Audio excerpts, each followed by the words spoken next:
Welcome back, friends. This is Potter Fanfic Hub. Here we explore powerful Harry Potter what-if stories and hidden magic.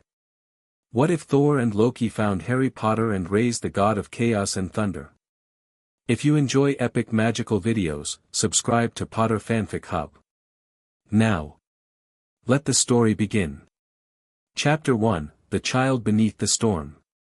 The rain came down in sheets, a violent, hammering assault against the cracked pavement of Privet Drive that turned the gutters into raging rivers and the garden gnomes into drowned, bedraggled lumps. The sky was a churning, bruised violet, split open by veins of lightning that illuminated the world in stark, white flashes.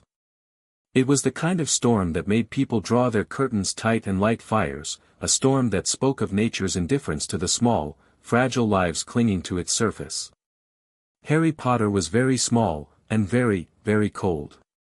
His feet were bare, numbed to a painful, tingling white, the soles scratched from the unforgiving pavement.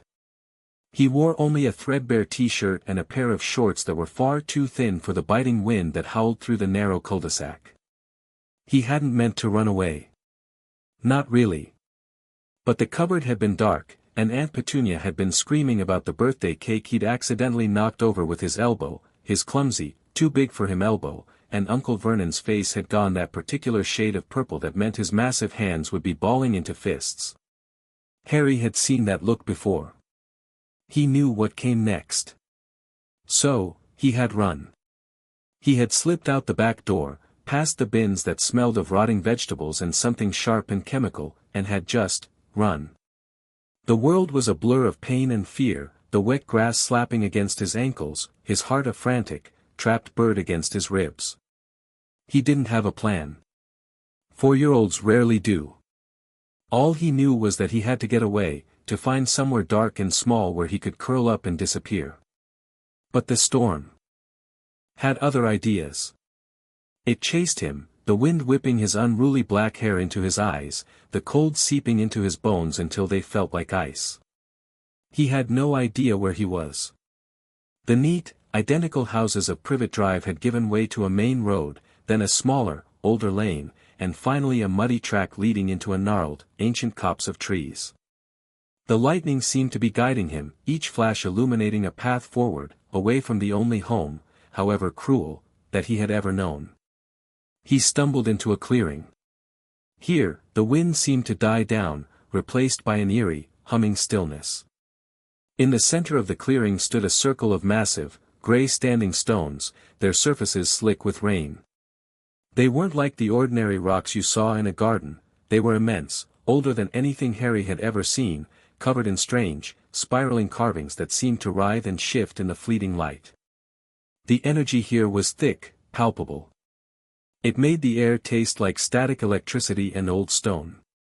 He was drawn to the center, his small feet carrying him, almost against his will, onto the mossy, wet earth. The feeling of safety was immediate. The storm still raged above, but within the circle, it felt muffled, distant. He dropped to his knees, shivering uncontrollably, and huddled against the largest of the monoliths. The stone felt warm, impossibly warm, a comforting pulse emanating from its heart. "I want to go home," he whispered into the darkness, his voice a tiny, broken sound. He didn't mean Privet Drive. He meant a home he'd never known, a place where he wouldn't be a burden, a monster, a freak. He meant the feeling of arms that would hold him tight and a voice that would tell him everything was going to be all right. The very air seemed to tremble at his words. High above, the clouds churned with an unnatural fury. The lightning that had been a random, wild beast of nature began to coalesce, focusing its wrath on the stone circle below. This was no ordinary lightning. It was a calling card. In a realm beyond realms, in the golden, shimmering world of Asgard, Heimdall, the all-seeing guardian of the Bifrost, paused in his eternal vigil. His golden eyes, which pierced the veils of space and time, were fixed on a single, insignificant planet, Midgard. A frown creased his noble brow. The ley lines were screaming. A well of power, raw, untamed, and furious, had just erupted in the heart of England. It was a power he had not felt in millennia, a power that felt, wrong. It was mortal magic, but laced with something else, something ancient and primordial, a power of creation and destruction that hummed in the very marrow of Yggdrasil itself. And it was coming from a child. "Brother, I sense a disturbance." Loki, prince of Asgard, god of mischief, appeared beside his half-brother with a whisper of displaced air, his green and black robes immaculate, his eyes sharp and gleaming with a predatory curiosity. Thor, his face a mask of thunderous concern, strode into the observatory just behind him, his red cape billowing in the golden light. "Father is in the Odin sleep," Thor stated, his voice rumbling like the approaching storm on Midgard. "He cannot be disturbed." "What is it, Heimdall?" "A child, my prince," Heimdall replied, his voice grave and filled with a strange reverence. "A child of Midgard, hidden from our sight for years. But today, his power has broken its bindings. The protective enchantments placed upon him are shattering under the strain of his own might. It is a beacon. It will draw the attention of those who should not look his way." Loki's eyes narrowed. He moved closer to the shimmering edge of the observatory, his gaze following Heimdall's. He saw it, a shivering, tiny figure, a mere speck of vulnerable flesh huddled against a monolith. "A child," he repeated, his voice laced with a surprising amount of genuine curiosity. "What is he?" "An impossibility," Heimdall said. "A mortal whose magical core rivals the dwarves of Nidavellir. A soul touched by something divine. There is a prophecy written in the shifting patterns of the stars. It concerns a being born of chaos and thunder. This child, I believe, is its heart." As if to punctuate his words, a low, guttural growl echoed from beyond the clearing. It wasn't the thunder. It was something alive. Something hungry. From the shadows between the trees, dark, formless shapes began to coalesce, dementors, drawn by the wave of despair and powerful emotion radiating from the child. Their skeletal, rotting hands reached out, and the very air grew cold enough to freeze the rain into sharp, icy needles. Harry whimpered, pressing himself harder against the stone. The warmth was fading, replaced by a crushing, soul-destroying cold. He could feel the life draining from him, every happy thought he had never truly possessed being stolen away. He couldn't see the monsters, but he could feel them, their presence like a giant hand squeezing his heart. "By Odin's beard!" Thor roared, his voice echoing through the golden hall. "They dare! Brother, we go. Now." Loki didn't need to be told twice. With a flick of his wrist, he summoned a silver, shimmering blade into his hand. "Wait," he said, a plan already forming in his mind.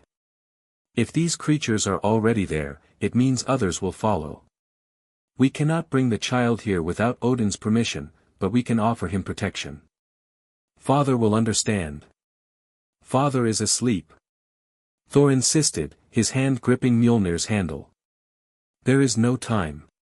We must." "We will give him a choice," Loki said, his voice silken but firm. "A haven.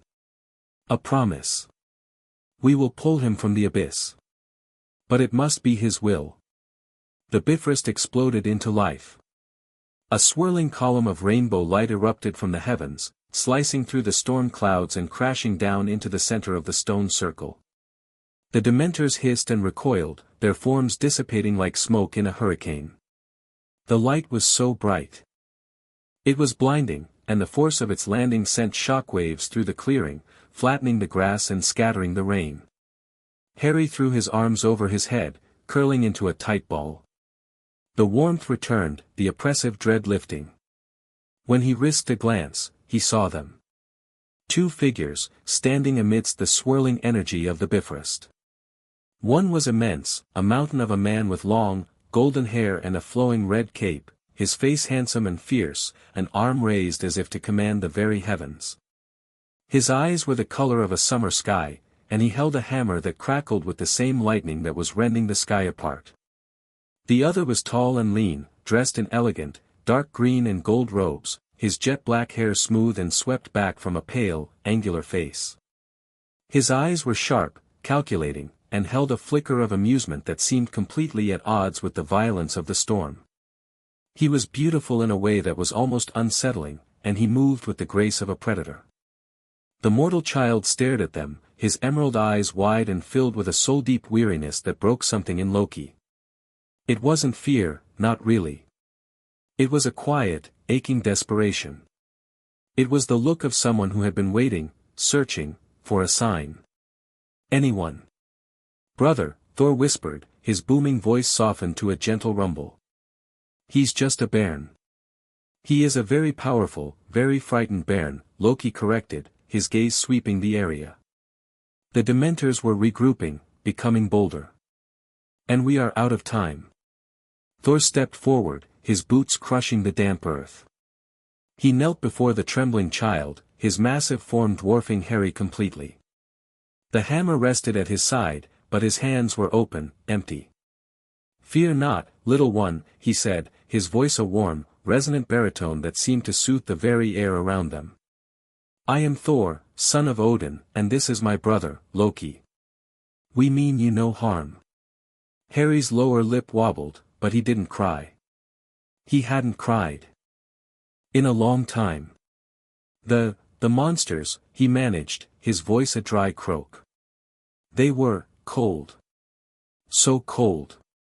Loki knelt beside his brother, his movements smoother, more fluid. He reached into his cloak and produced a small, silken bag. From it, he drew a piece of honeyed mead bread and a warm, golden apple. The scent of them, sweet and of something rich and magical, cut through the smell of rain and ozone. They cannot touch you now, Loki said. His voice was a low, soothing murmur. But they are persistent. We can take you somewhere safe, where they cannot follow. A place of golden halls and endless starlight. But you must choose. Will you come with us? Harry looked at the golden apple. His stomach cramped with hunger. He looked at Thor, who radiated a raw, protective power, and at Loki, whose sharp eyes held a glint of understanding and cunning. They were strange, terrifying, and magnificent. They were everything that the world he knew was not. I have no home, Harry whispered, the confession scraping out of his throat. I'm a freak. Loki's smile was a sharp, beautiful thing. A freak, he repeated, savoring the word. My dear boy, you have no idea how fortunate you are. He glanced at his brother, and a silent communication passed between them.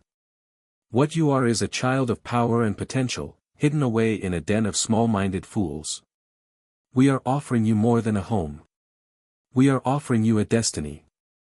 A low, hissing growl came from the tree-line. A shadow, larger and more terrifying than a Dementor, was rising. Its eyes were pits of crimson fire, its form monstrous and leering.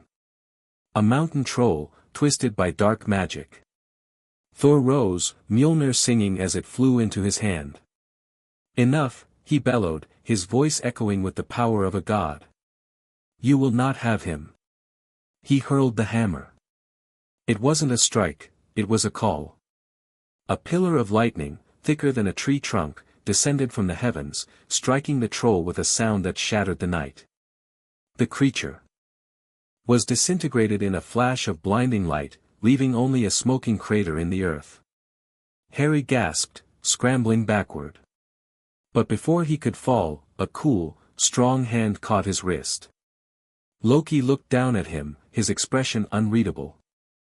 The decision is made, little prince, he said, his voice gentler now, almost paternal. You are coming with us. With that, he pulled Harry close, wrapping his green cloak around the shivering child's shoulders. Harry felt a surge of dizzying, terrifying energy as the Bifrost began to glow around them once more. He looked up at the stars spinning in a brilliant vortex of color and light. He was no longer in the cold, wet clearing.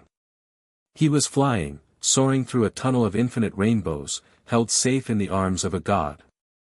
The golden halls of Asgard were breathtaking. Harry, now draped in a warm, silken tunic that was far too big for him, gawked at the vaulted ceilings that depicted scenes of legendary battles and heroic feats.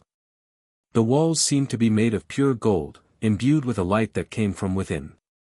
Fires burned in braziers that never consumed their fuel, and the air smelled of wood smoke, mead, and something wonderfully sweet. He stood in the throne room, his bare feet cold against the polished, golden floor. On a dais, sitting in a throne of immense size and power, was a figure that made Thor and Loki seem like children. Odin, the All-Father, was ancient and wise, his one eye burning with the light of 1,000 suns. He was leaned back in his throne, though his posture was one of deep, contemplative stillness. Gungnir, his legendary spear, rested beside him. A stern-looking woman with golden hair stood beside the throne. Frigga, the queen, radiated a quiet, maternal strength. Her eyes, full of a deep, ancient wisdom, were fixed on the tiny mortal child.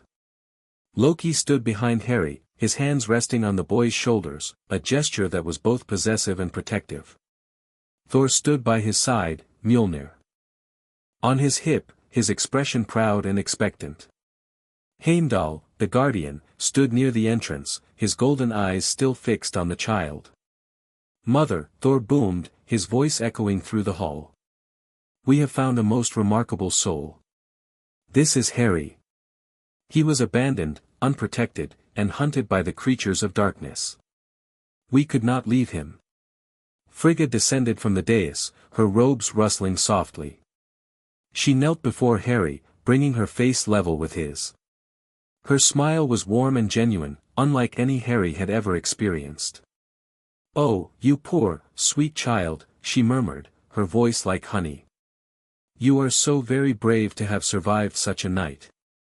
Harry looked at her, and for the first time in his life, he felt a flicker of something he didn't recognize. Safety. Are you a queen?" he asked, his voice high and thin. "I am," she said, her eyes twinkling.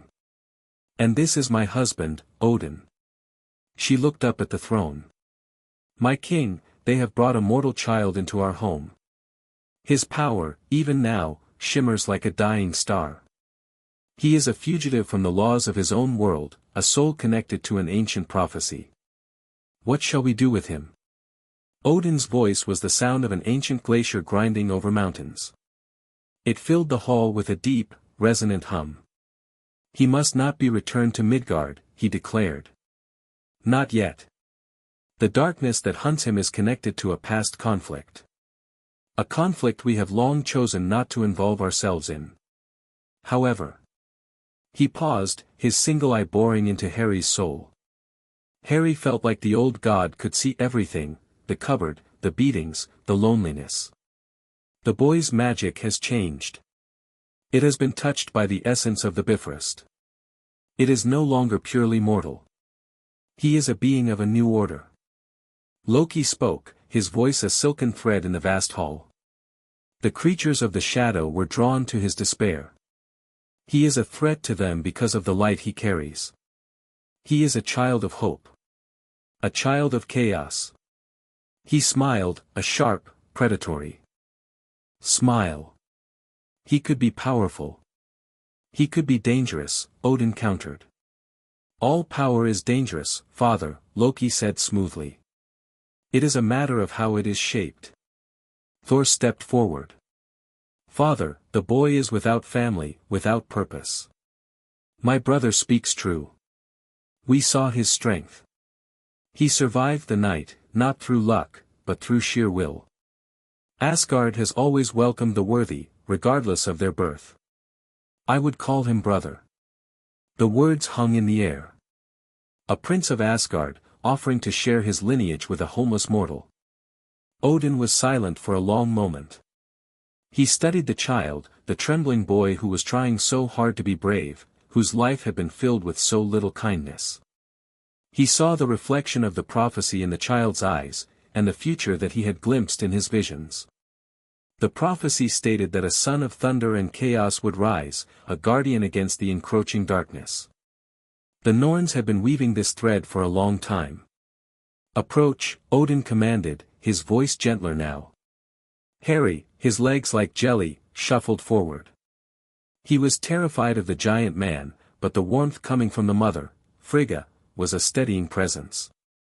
He will be raised as a prince of Asgard, Odin declared, his voice resonating through the hall. He will be trained in the arts of war, magic, and diplomacy. He will be a bridge between our world and the fragile realm of men. He will be known as the heir to a forgotten legacy, the son of a fallen warrior, the god of chaos and thunder. A murmur rippled through the hall. The Einherjar, the warriors of Asgard, looked on with a mixture of awe and suspicion. Loki's eyes gleamed. He knelt beside the boy, his voice a low whisper that only Harry could hear. Do you know what that means, little one? It means you are no longer a freak. It means you are a prince. You are ours now. And we will teach you everything you need to know. Harry looked from Loki's sharp, smiling face to Thor's broad, proud grin. And then to Frigga's warm, inviting eyes. He was so tired, so hungry. He didn't understand what had happened or what was being promised to him. All he knew was that, for the first time in his life, he felt wanted. Odin raised Gungnir, the point of the spear glowing with a fierce light. Let the halls of Asgard ring with the news, he announced. A new prince has been chosen. Harry, son of the old magic, shall be the prince of the storm. A burst of golden light erupted from the point of the spear, washing over Harry. It wasn't painful. It felt like a warm bath, like the sun was sinking into his bones, dissolving the cold that had been there for as long as he could remember. He felt his power, his magic, which had been locked away in a tiny, trembling ball, suddenly explode outward, intertwining with the golden energy of Asgard. It was a fusion of chaos and thunder. And the skies above the golden city, which were always clear, suddenly exploded with a massive, rolling thunderclap. A bolt of lightning, impossibly white, struck the palace spire, leaving a glowing, shimmering scar. Harry Potter, the boy who lived, was no more. In his place, standing in the heart of the eternal realm, was the beginning of something new, something powerful. He was Harry of Asgard, the lost prince, the son of chaos and thunder. He looked up at his new guardians, his eyes wide and bright, and he smiled. It was a small, tentative smile, but it was a beginning. And it was the most powerful weapon any of them had ever seen. The storm, both within and around him, had finally been given a home. Chapter 2, The Lost Prince of Asgard. The first month in Asgard was a blur of golden light, strange foods, and overwhelming sensations for Harry. He had never known such warmth, not just the physical warmth of the fires that burned eternally in the hearths, but the warmth of being seen, of being spoken to with kindness rather than contempt. Frigga had taken him under her wing immediately, her gentle hands smoothing ointments onto the bruises that still mapped his small body, her voice a constant soothing murmur as she told him stories of the 9 realms. The dwarves of Nidavellir are master craftsmen, she said one evening, brushing his unruly black hair from his forehead as he sat bundled in furs before a crackling fire. They forged Mjolnir for Thor, and they could forge wonders for you too, one day. But first, you must learn to control the storm within you. Harry didn't understand what she meant by the storm within. He just knew that sometimes, when he was frightened or angry, the lights in his room flickered, and once, when a servant had accidentally startled him, a small bolt of lightning had shot from his fingertips and scorched the wall. The servant had been more amused than afraid, bowing deeply and calling him Little Storm Prince, but Harry had been terrified. He had run to find Loki. Loki had been in his private study, poring over ancient texts written in a language Harry couldn't understand. When Harry burst in, tears streaming down his face, Loki had looked up with an expression of genuine concern that softened the sharp angles of his face. "What happened, little one?" Loki asked, setting down his quill and opening his arms. Harry had thrown himself into Loki's embrace, sobbing against the fine green silk of his tunic. "I'm dangerous," he choked out. "I hurt things. I'm a monster." Loki's arms tightened around him. "No," he said firmly. "You are not a monster.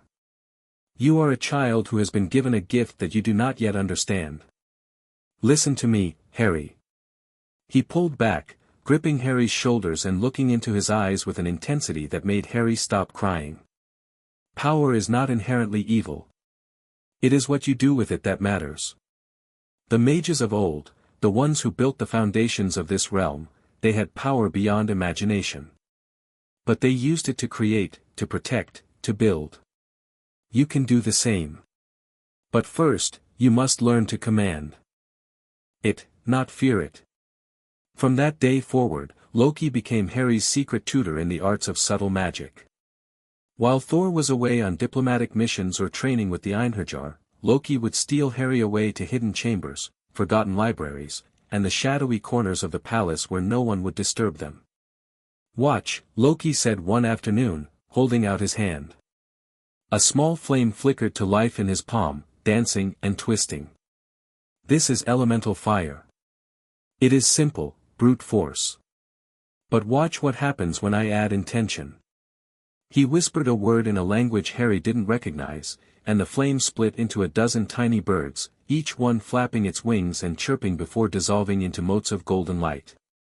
Magic, Loki explained, is about control and imagination.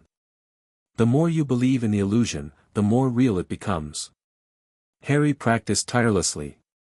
At first, he could barely summon a spark. But Loki was patient, guiding him through the fundamentals of energy manipulation, teaching him to feel the magic coursing through his veins like a second bloodstream. Within weeks, Harry could make small objects levitate, create simple illusions that fooled even the palace guards, and manipulate shadows to hide himself from sight. "You have a natural talent for deception," Loki observed one day, a hint of pride in his voice. "You think like a trickster. It is a valuable skill, little one. Remember, the greatest battles are won not with brute force, but with cleverness. A well-placed illusion can defeat an army where 1,000 swords cannot." Harry soaked up Loki's lessons like a sponge, his small mind hungry for knowledge that would make him feel less like a frightened child and more like someone in control of his own destiny. But Thor's lessons were different. They were loud, boisterous, and physical. "Again!" Thor bellowed, his voice echoing across the training grounds. "You must learn to stand your ground, Harry. A warrior does not flinch from battle." Harry, now dressed in a padded leather tunic that was still too large for him, faced his brother with a wooden training sword clutched in his trembling hands.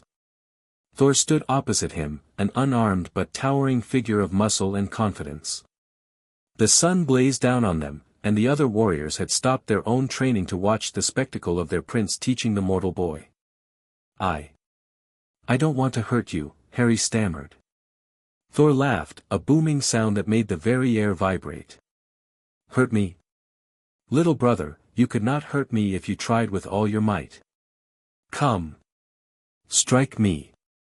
Harry hesitated, then lunged forward, swinging the wooden sword with all his strength. Thor sidestepped effortlessly, catching Harry's wrist and spinning him around until he stumbled and fell to the ground, his sword clattering away. "No, no, no," Thor said, his voice not unkind. "You telegraphed your attack. Your eyes told me where you would strike before you moved. A warrior must be unpredictable. Watch." He called for a practice dummy to be brought forth, then demonstrated a series of fluid, devastating strikes that reduced the dummy to splinters. Harry watched in awe, his mouth hanging open. "When the thunder roars, you must not cower," Thor said, his voice rising with passion. "You must embrace it. Let the storm fill you. Let it give you strength. We are sons of Asgard, Harry. We do not hide from the tempest, we ride it." Harry didn't quite understand what Thor meant, but he felt something stir in his chest, a thrill of excitement that was new and exhilarating. He scrambled to his feet, retrieved his sword, and faced Thor again. "That's the spirit." Thor cheered. "Now, again." They trained until Harry's arms ached and his legs trembled. Thor pushed him relentlessly, demanding more strength, more speed, more courage. But when Harry finally collapsed from exhaustion, Thor knelt beside him, his massive hand resting gently on Harry's small back. "You did well today. Little brother, Thor said softly. I am proud of you. Harry looked up at the golden-haired god, his eyes wide. No one had ever said they were proud of him before. A warmth spread through his chest that had nothing to do with the sun. Really, he whispered. Really, Thor confirmed. You have the heart of a warrior. It is a rare gift. Never forget that. From that day forward, Harry threw himself into Thor's training with equal fervor. He ran the obstacle courses until his lungs burned, practiced sword forms until his hands blistered, and learned to ride the great winged horses that the Einherjar used in battle. It was terrifying and exhilarating, and Harry loved every moment of it. But it was the lessons that combined Thor's and Loki's philosophies that truly shaped him. One evening, as the three of them sat together in Thor's chambers, enjoying a hearty meal of roasted boar and mead, Loki posed a question. You are learning courage from Thor and cunning from me, he said, swirling his goblet. But how do the two reconcile? In battle, when a foe is too strong to face head-on, what do you do? Harry frowned, thinking carefully. I distract them, he ventured. Use an illusion to make them think I'm somewhere I'm not, and then strike from behind. Thor nodded approvingly. A wise tactic. Honor is important, but victory is more important. A dead warrior cannot defend his people. Exactly, Loki said, a smile playing at the corners of his lips. You are learning, little prince. There is no shame in using your mind. The mightiest warrior is not the one who can swing the heaviest sword, but the one who can see the battlefield from all angles. And you, Harry, are beginning to see. Harry beamed with pride. He was beginning to feel like he belonged. The weeks turned into months, and Harry's transformation continued. His body grew stronger, his magical control more refined. But the most remarkable change was within his magical core itself. Frigga had sensed it first, a strange resonance that hummed beneath his skin, a fusion of mortal magic and Asgardian energy that was unprecedented in the history of the Nine Realms. He is changing, she told Odin one evening in the privacy of their chambers. The Bifrost's energy, combined with the ambient magic of Asgard, is altering the very structure of his power. He is no longer a mortal wizard, not truly. But he is not yet a god, either. He is something new. Odin stroked his beard thoughtfully. The prophecy spoke of a child born of chaos and thunder, he mused. I had thought it referred to Thor and Loki's combined efforts, but now I wonder. Perhaps the prophecy was not about their actions, but about what they would create together. A child who embodies both. The Norns weave strange patterns, Frigga agreed. But we must be careful, my king. Such power, unguided, could be dangerous. He needs to be trained, properly, fully. He needs to understand what he is becoming. Thus, Harry's education expanded. In addition to Loki's magic and Thor's combat training, he began studying with the greatest scholars of Asgard. He learned the history of the Nine Realms, the complex politics of the various races, and the ancient prophecies that had shaped the destiny of the cosmos. The Norns, an elderly sage explained one afternoon, pointing to a tapestry depicting three figures weaving a cosmic web, are the weavers of fate. Their threads connect all things, past, present, and future. No one can change their design, not even the All-Father himself. But you, young prince, have caused a stirring. The threads around you are different. They shimmer with a light that is not from any known realm. Harry felt a chill run down his spine. Am I dangerous? He asked quietly. The sage smiled, a thin, wrinkled expression. Dangerous? Perhaps. But so is a sword in the hands of a skilled warrior. It is not the object itself that is dangerous, but how it is wielded. You, Harry, have the potential to become a great force for good, or for destruction. That choice, ultimately, is yours. The weight of those words settled on Harry's young shoulders. He was no longer a helpless child, running from his aunt and uncle's cruelty. He was a prince, a being of immense potential, with the fate of realms hanging in the balance. It was a sobering realization, but it also filled him with a sense of purpose he had never known before. One night, unable to sleep, Harry wandered the palace. He found himself in a vast hall he had never seen before, a place filled with towering bookshelves and strange, glowing artifacts. In the center of the room, a massive, crystalline orb pulsed with a soft, blue light. He approached cautiously, his curiosity overcoming his fear. The orb was warm to the touch, and when he placed his hand on its surface, visions flooded his mind. He saw himself, older, standing in a grand hall filled with wizards and witches. He wore robes of deep, midnight blue, embroidered with silver lightning bolts and golden runes. In his hand, he held a weapon, not a sword, but a hammer, forged of a metal that shimmered with the colors of the rainbow. His eyes crackled with power, and around him, the air hummed with a storm that answered his every command. He saw himself fighting monsters, trolls, dragons, and shadows that seemed to devour the very light. He saw himself leading armies, standing side by side with Thor and Loki, their banners flying high. And then he saw himself standing before a dark, faceless figure, a being of pure malice whose very presence made Harry's skin crawl. Lightning arced from his hands, illuminating the Dark Lord's skeletal face. The vision swirled into chaos, and then, silence. Harry pulled his hand away, gasping. His heart raced, his breath coming in ragged gasps. The vision had been so vivid, so real. He had seen his future. He had seen his destiny. "What have you found, little one?" Harry spun around. Loki stood in the doorway, his arms crossed, a knowing smile on his face. He had been watching Harry for some time, observing the boy's fascination with the ancient crystal. I saw things," Harry stammered. "I saw battles. I saw a dark man. He was evil, I could feel it. And I was fighting him. I was winning." Loki approached, his footsteps silent on the polished floor. "That is the Orb of Foresight," he explained. "It shows glimpses of possible futures. What you saw is not set in stone, it is one path among many. But it is a path that is becoming more likely with each passing day." Harry looked up at Loki, his eyes wide. "Am I really going to be a great warrior? A leader?" Loki knelt before him, his expression serious.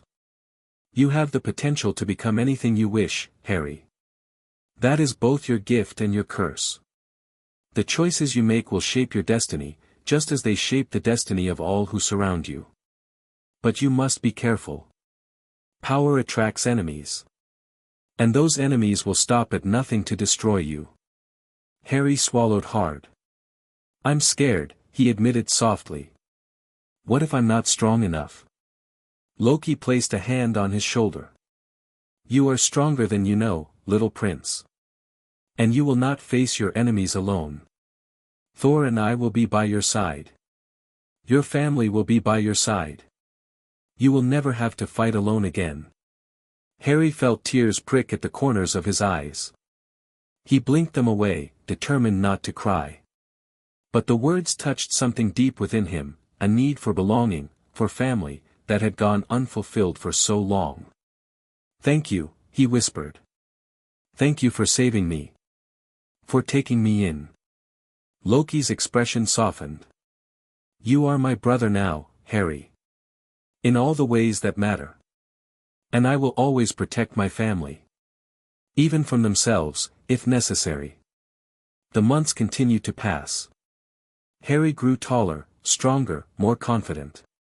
He became a familiar sight in the palace, trailing after Thor on his diplomatic missions or sitting quietly in the corner of Loki's study, practicing his illusions. The servants grew fond of him, calling him Little Prince Harry, with genuine affection. The Einherjar respected his training, acknowledging his growing skill with a nod or a clap on the shoulder. But it was during one of Odin's rare moments of wakefulness that Harry's true destiny became clear. The All-Father had summoned Harry to the throne room. The grand hall was empty save for the ancient king, who sat upon his throne, Gungnir in hand, his one eye fixed on the young boy. "Approach, Harry," Odin commanded. Harry walked forward, his heart pounding. He had grown used to the grandeur of Asgard, but Odin still inspired a deep, primal awe in him. The old king radiated power, his presence filling the hall like a physical force. "You have been with us for nearly a year now," Odin said. "You have trained with Thor, learned from Loki, and studied under our greatest scholars. You have grown strong, both in body and in spirit. But there is still much you do not understand." Harry nodded silently. "You are not merely a mortal wizard," Odin continued, his voice a low rumble. "The energy of Asgard has changed you. Your magic has evolved, merging with the divine essence of this realm. You are becoming something unprecedented, a being of chaos and thunder, a fusion of mortal and divine. And with that power comes great responsibility." He gestured for Harry to approach. Harry did, stopping at the foot of the dais. "Show me your magic," Odin commanded. "Show me what you have learned."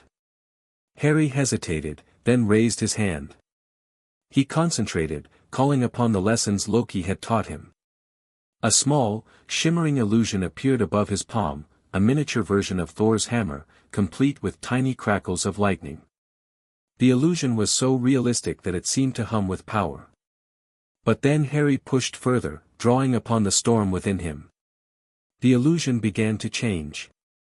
The lightning became real, arcing from the miniature hammer and dancing across his fingers. The air around him crackled, and the braziers in the hall flickered. Odin's eye widened. "Remarkable," he murmured. "You have not merely learned to mimic our power. You have made it your own." Harry released the spell, gasping. The exertion had drained him, but he felt a sense of pride at the old king's words. Odin rose from his throne, descending the steps until he stood face to face with Harry. He was still imposing, but there was a warmth in his gaze that Harry had not expected. "You are a prince of Asgard," Odin said. "You carry our blood in your veins, even if not by birth. And you will be protected, Harry. Always. But you must also be prepared to protect others. The darkness that hunts you is not confined to Midgard. It threatens all the realms. And you, my young prince, may be the key to stopping it." Harry's throat tightened. "I'll try," he said softly. Odin smiled, a rare expression that softened his ancient face. "I know you will, Harry.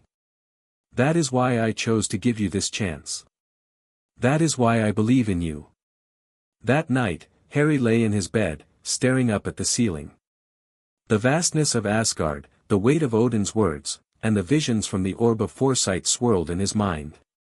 He was no longer the frightened, helpless boy who had fled Privet Drive. He was a prince, a warrior in training, a being of immense potential. But he also understood that with power came danger. The Dark Lord he had glimpsed in his visions was out there, waiting. And one day, Harry would have to face him. He was not ready yet. But he would be. He drifted off to sleep, his dreams filled with images of thunder and lightning, of battles won and lost, and of a golden realm where he finally belonged. When he woke the next morning, Loki was sitting at the foot of his bed, a strange, ancient book in his hands. "Good morning, little prince," Loki said, his voice soft but tinged with urgency. "I have something to show you. Something important.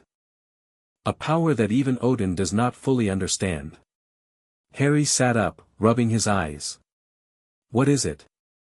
Loki smiled, a sharp, knowing smile. "Chaos magic, Harry. The oldest form of magic there is. It predates the gods themselves. And I believe you are the first being in millennia who has the potential to master it." Harry's heart raced. Chaos magic. It sounded dangerous, unpredictable, and utterly thrilling. "I'm ready," he said, his voice filled with determination. Loki's smile widened. "I know you are, little brother. I know you are. The Lost Prince's true journey was only just beginning. Chapter 3, The Awakening of Divine Magic. The chamber beneath the Golden Palace was unlike any place Harry had ever seen. It was not made of gold or polished marble like the rest of Asgard. Instead, the walls were rough-hewn stone, covered in ancient carvings that seemed to shift and writhe in the flickering torchlight. The air was thick and heavy, charged with a power that made Harry's skin prickle and his hair stand on end.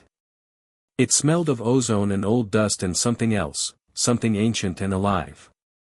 Loki led him deeper into the subterranean labyrinth, his green robes brushing against the stone floor. He carried a staff of twisted black wood, its tip glowing with a faint, green light that illuminated their path. Harry followed close behind, his heart pounding with a mixture of fear and excitement. "Where are we going?" Harry whispered, his voice echoing strangely in the narrow corridor. "To the heart of Asgard's oldest secrets," Loki replied without turning around. "The All-Father has many vaults, filled with treasures and artifacts from across the 9 realms. But this place, this chamber, predates even Odin's reign. It was built by the first beings who walked this realm, the primordial forces that shaped the universe itself." Harry's eyes widened. "Primordial forces? Like the Norns?" Loki chuckled softly. "The Norns are but weavers of fate, Harry. What lies ahead is far older. It is the source of chaos itself, the raw, untamed energy that existed before order was imposed upon the cosmos. The energy that created the 9 realms. The energy that gave birth to the gods. They emerged into a vast cavern, its ceiling lost in shadow. In the center of the cavern stood a massive, crystalline structure, a pillar of pure, pulsating energy that seemed to be made of liquid starlight. It hummed with a power so immense that Harry could feel it vibrating in his very bones. "This is the primordial core," Loki said, his voice reverent. "It is the heart of Asgard, the source of its magic, its power, its very existence. And it is connected to all the other realms through the roots of Yggdrasil. When the Bifrost brought you here, it exposed you to this energy. It awakened something within you, Harry. Something that has not been seen in this realm for eons." Harry approached the pillar cautiously. The energy within it seemed to call to him, to recognize him. As he drew closer, he felt a warmth spread through his chest, a tingling sensation that began at his core and radiated outward to his fingertips. "What is it?" he asked, his voice barely a whisper. "A potential," Loki said. "A gift. And a curse, perhaps. The energy of chaos is unpredictable, Harry. It does not obey the same laws as other forms of magic. It is creation and destruction intertwined. To master it, you must learn to control not just your power, but your very nature. Your emotions.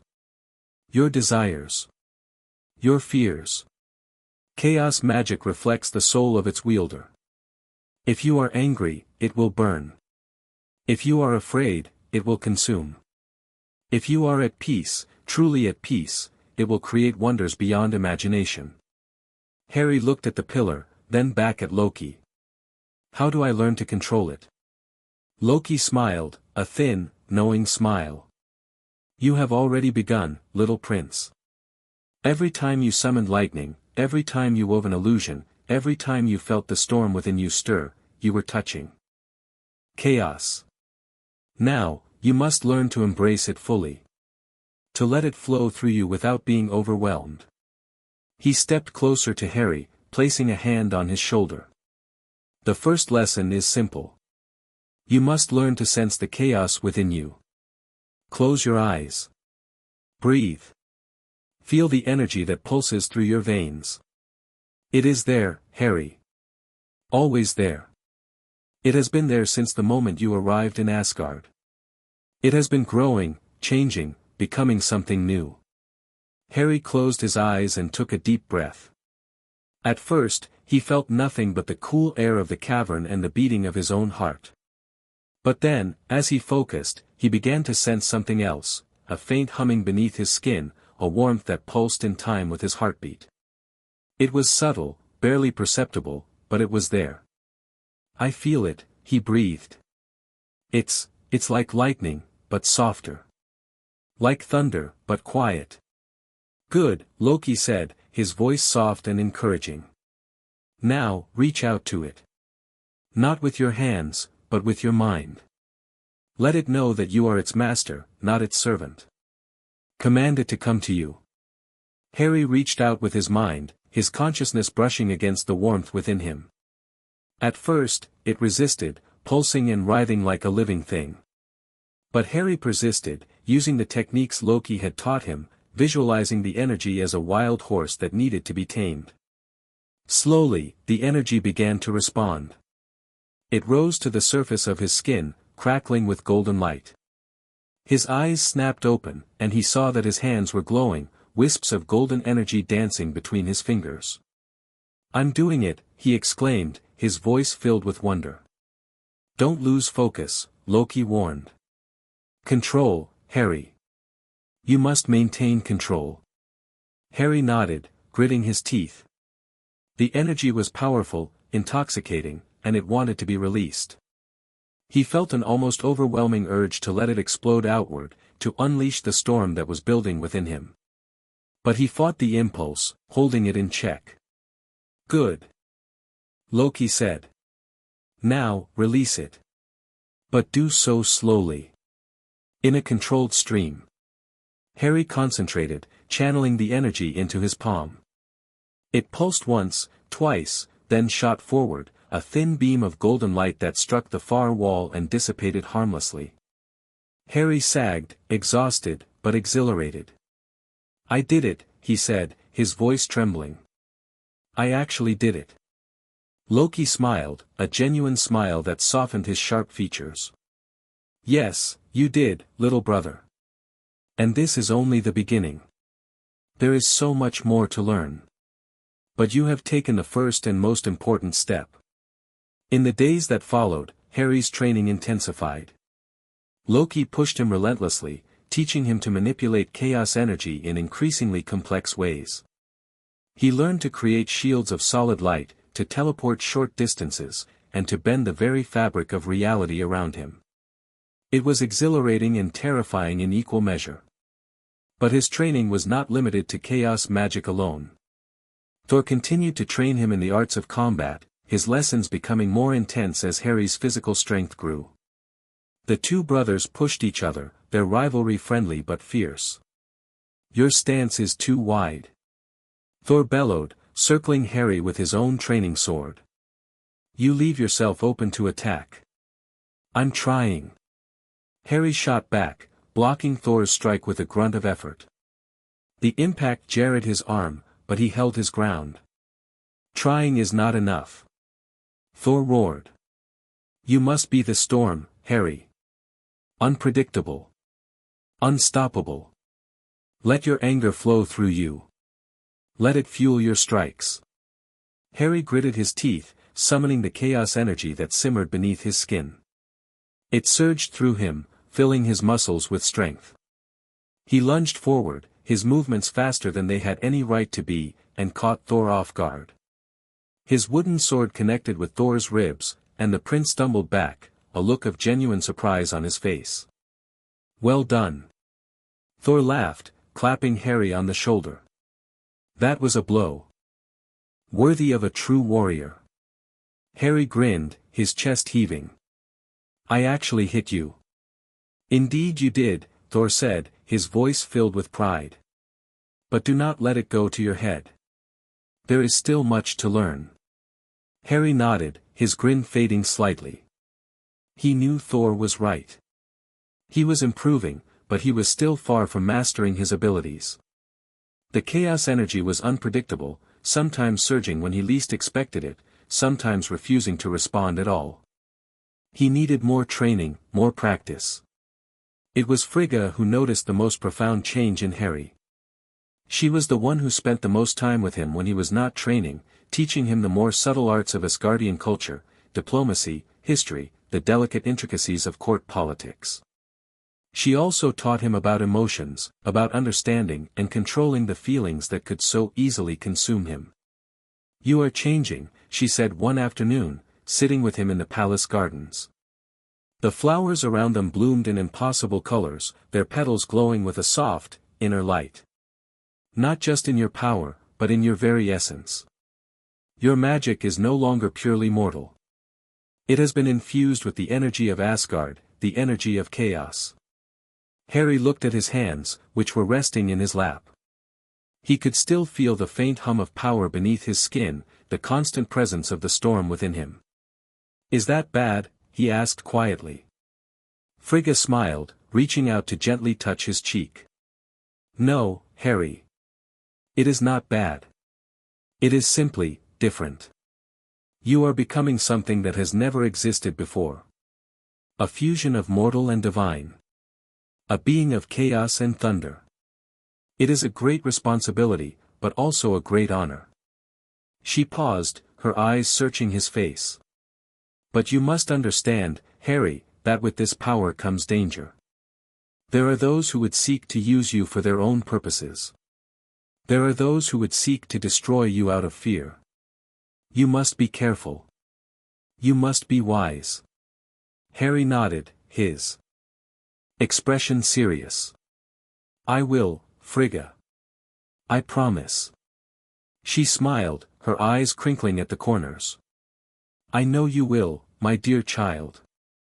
And know that I will always be here for you. No matter what happens, you will always have a mother in me. The words touched Harry deeply, filling him with a warmth that had nothing to do with magic. He had never known a mother's love, not really. Aunt Petunia had been cold and distant, her affection reserved for her own son. But Frigga was different. She genuinely cared for him, and it made Harry feel safe in a way he had never felt before. Weeks turned into months, and Harry continued to grow. His magical power expanded exponentially, his control over chaos magic becoming more refined with each passing day. But he still struggled with the unpredictability of his abilities. Sometimes, when he was angry or frightened, the energy within him would surge beyond his control, causing small explosions of lightning or creating illusions that he could not dispel.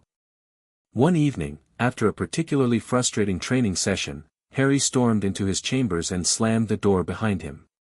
The chaos energy within him was raging, and he could feel it threatening to break free. He slumped against the door, his hands shaking. I can't do this, he muttered to himself. I can't control it. It's too powerful. A soft knock at the door made him look up. Loki stood in the doorway, his expression unreadable. May I come in? Harry nodded, wiping his eyes with the back of his hand. Loki entered, closing the door behind him. He stood in silence for a moment, observing Harry's trembling form. The chaos within you is a storm, Harry, Loki said softly. It is wild and untamed, just like the thunder that Thor commands. But it is also a part of you. You cannot fight it, not truly. You must learn to work with it, to guide it. Harry looked up, his eyes red-rimmed. How? Every time I try to control it, it just explodes. Loki sighed, moving to sit beside him on the floor. Because you are trying to force it into a cage, Harry. Chaos magic does not respond well to confinement. It needs to be allowed to flow, to express itself. Your control comes not from suppression, but from understanding. You must learn to listen to the storm within you. To feel its rhythm, its ebb and flow. Harry looked at his hands, which were still trembling. I'm scared, he admitted. What if I lose control? What if I hurt someone? Loki placed a hand on his shoulder. You won't. Because you are not a monster, Harry. You are a prince, a child of Asgard. And you have something that many beings in the universe lack, a good heart. That is what will guide you, in the end. Not power, not strength, but compassion. I have seen it in you from the beginning. Harry sniffled, managing a weak smile. You really think so? I know so, Loki said firmly. Now, let us try again. But this time, do not fight the chaos. Let it flow through you. Be the storm, Harry. Be the thunder. And see what wonders you can create. The training session that followed was unlike any Harry had ever experienced. Loki guided him through a series of meditative exercises, teaching him to calm his mind and open his heart to the chaos energy within him. For the first time, Harry stopped trying to control the storm and instead embraced it. The result was breathtaking. Golden energy erupted from his fingertips, swirling around him like a living tempest. Lightning crackled between his hands, and the air in the room grew thick and heavy with power. But instead of being overwhelmed, Harry felt at peace.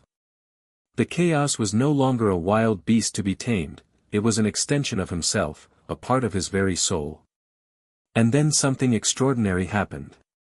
The golden energy began to change, its color shifting from pure gold to a shimmering, iridescent blue. The lightning crackled with a new intensity, and the air around Harry began to hum with a power that seemed to resonate with the very fabric of reality. Loki stepped back, his eyes wide with surprise. "What is this?" he breathed. "Harry, what are you doing?" Harry opened his eyes, and they glowed with an inner light. "I don't know," he admitted. "But it feels right. It feels like this is what I'm meant to be." The energy continued to build, swirling faster and faster until it formed a vortex of light around him. The room shook, and the walls began to crack. And then, with a deafening roar, the energy exploded outward, shattering the windows and sending a shockwave through the entire palace. When the dust settled, Harry stood in the center of the room, his body wreathed in shimmering blue light. He was panting, his heart racing, but he felt more alive than he had ever felt before. What was that?" he asked, his voice barely a whisper. Loki stared at him, his face a mask of shock and awe. "I do not know," he said slowly. "But I have a feeling we are about to find out." Odin summoned them to the throne room immediately. The All-Father sat upon his golden throne, his expression grim. Frigga stood beside him, her hand resting on his shoulder. Thor was there as well, his eyes wide with concern. "What happened?" Odin demanded, his voice thundering through the hall. The very foundations of the palace shook. The fabric of reality itself seemed to tremble. Loki stepped forward, his face pale. "It was Harry, father. His magic, it is evolving. The chaos energy within him has changed. It is no longer a simple fusion of mortal and divine. It is something entirely new." Odin's one eye fixed on Harry. "Approach, child." Harry walked forward, his legs trembling. He was still wreathed in the shimmering blue light, and he could feel the energy pulsing within him like a second heartbeat. Odin studied him for a long moment, his face unreadable. Then, slowly, a smile spread across his ancient features. "Remarkable," he murmured. "Simply remarkable." "Father?" Thor asked.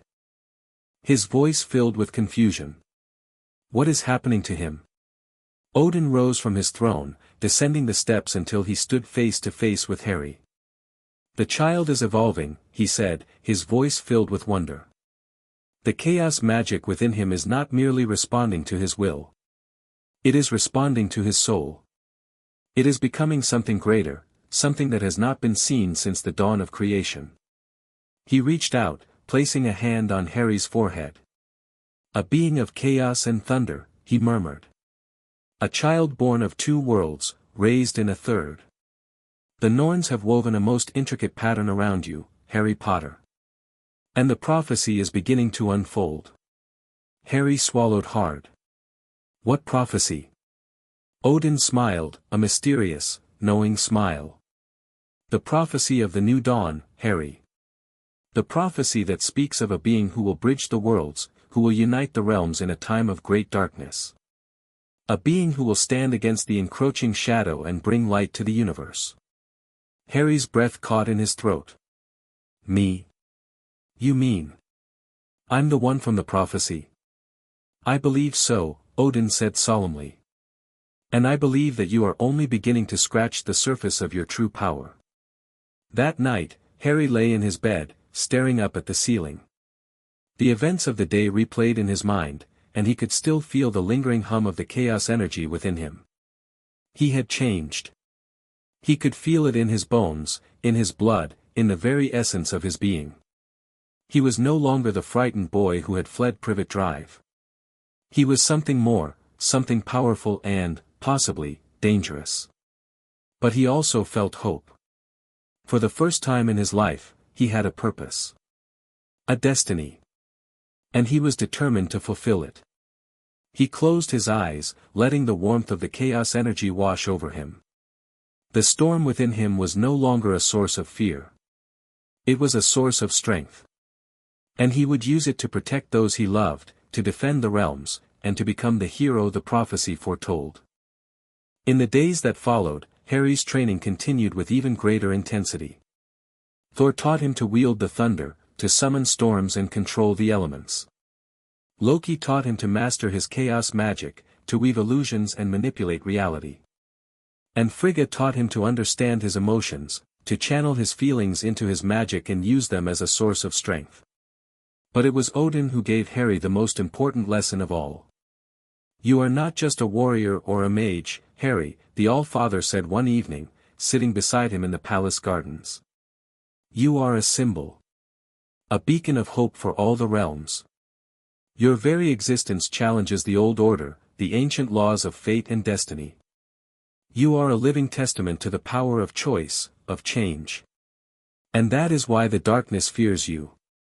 Harry looked at the old king, his eyes filled with a newfound determination.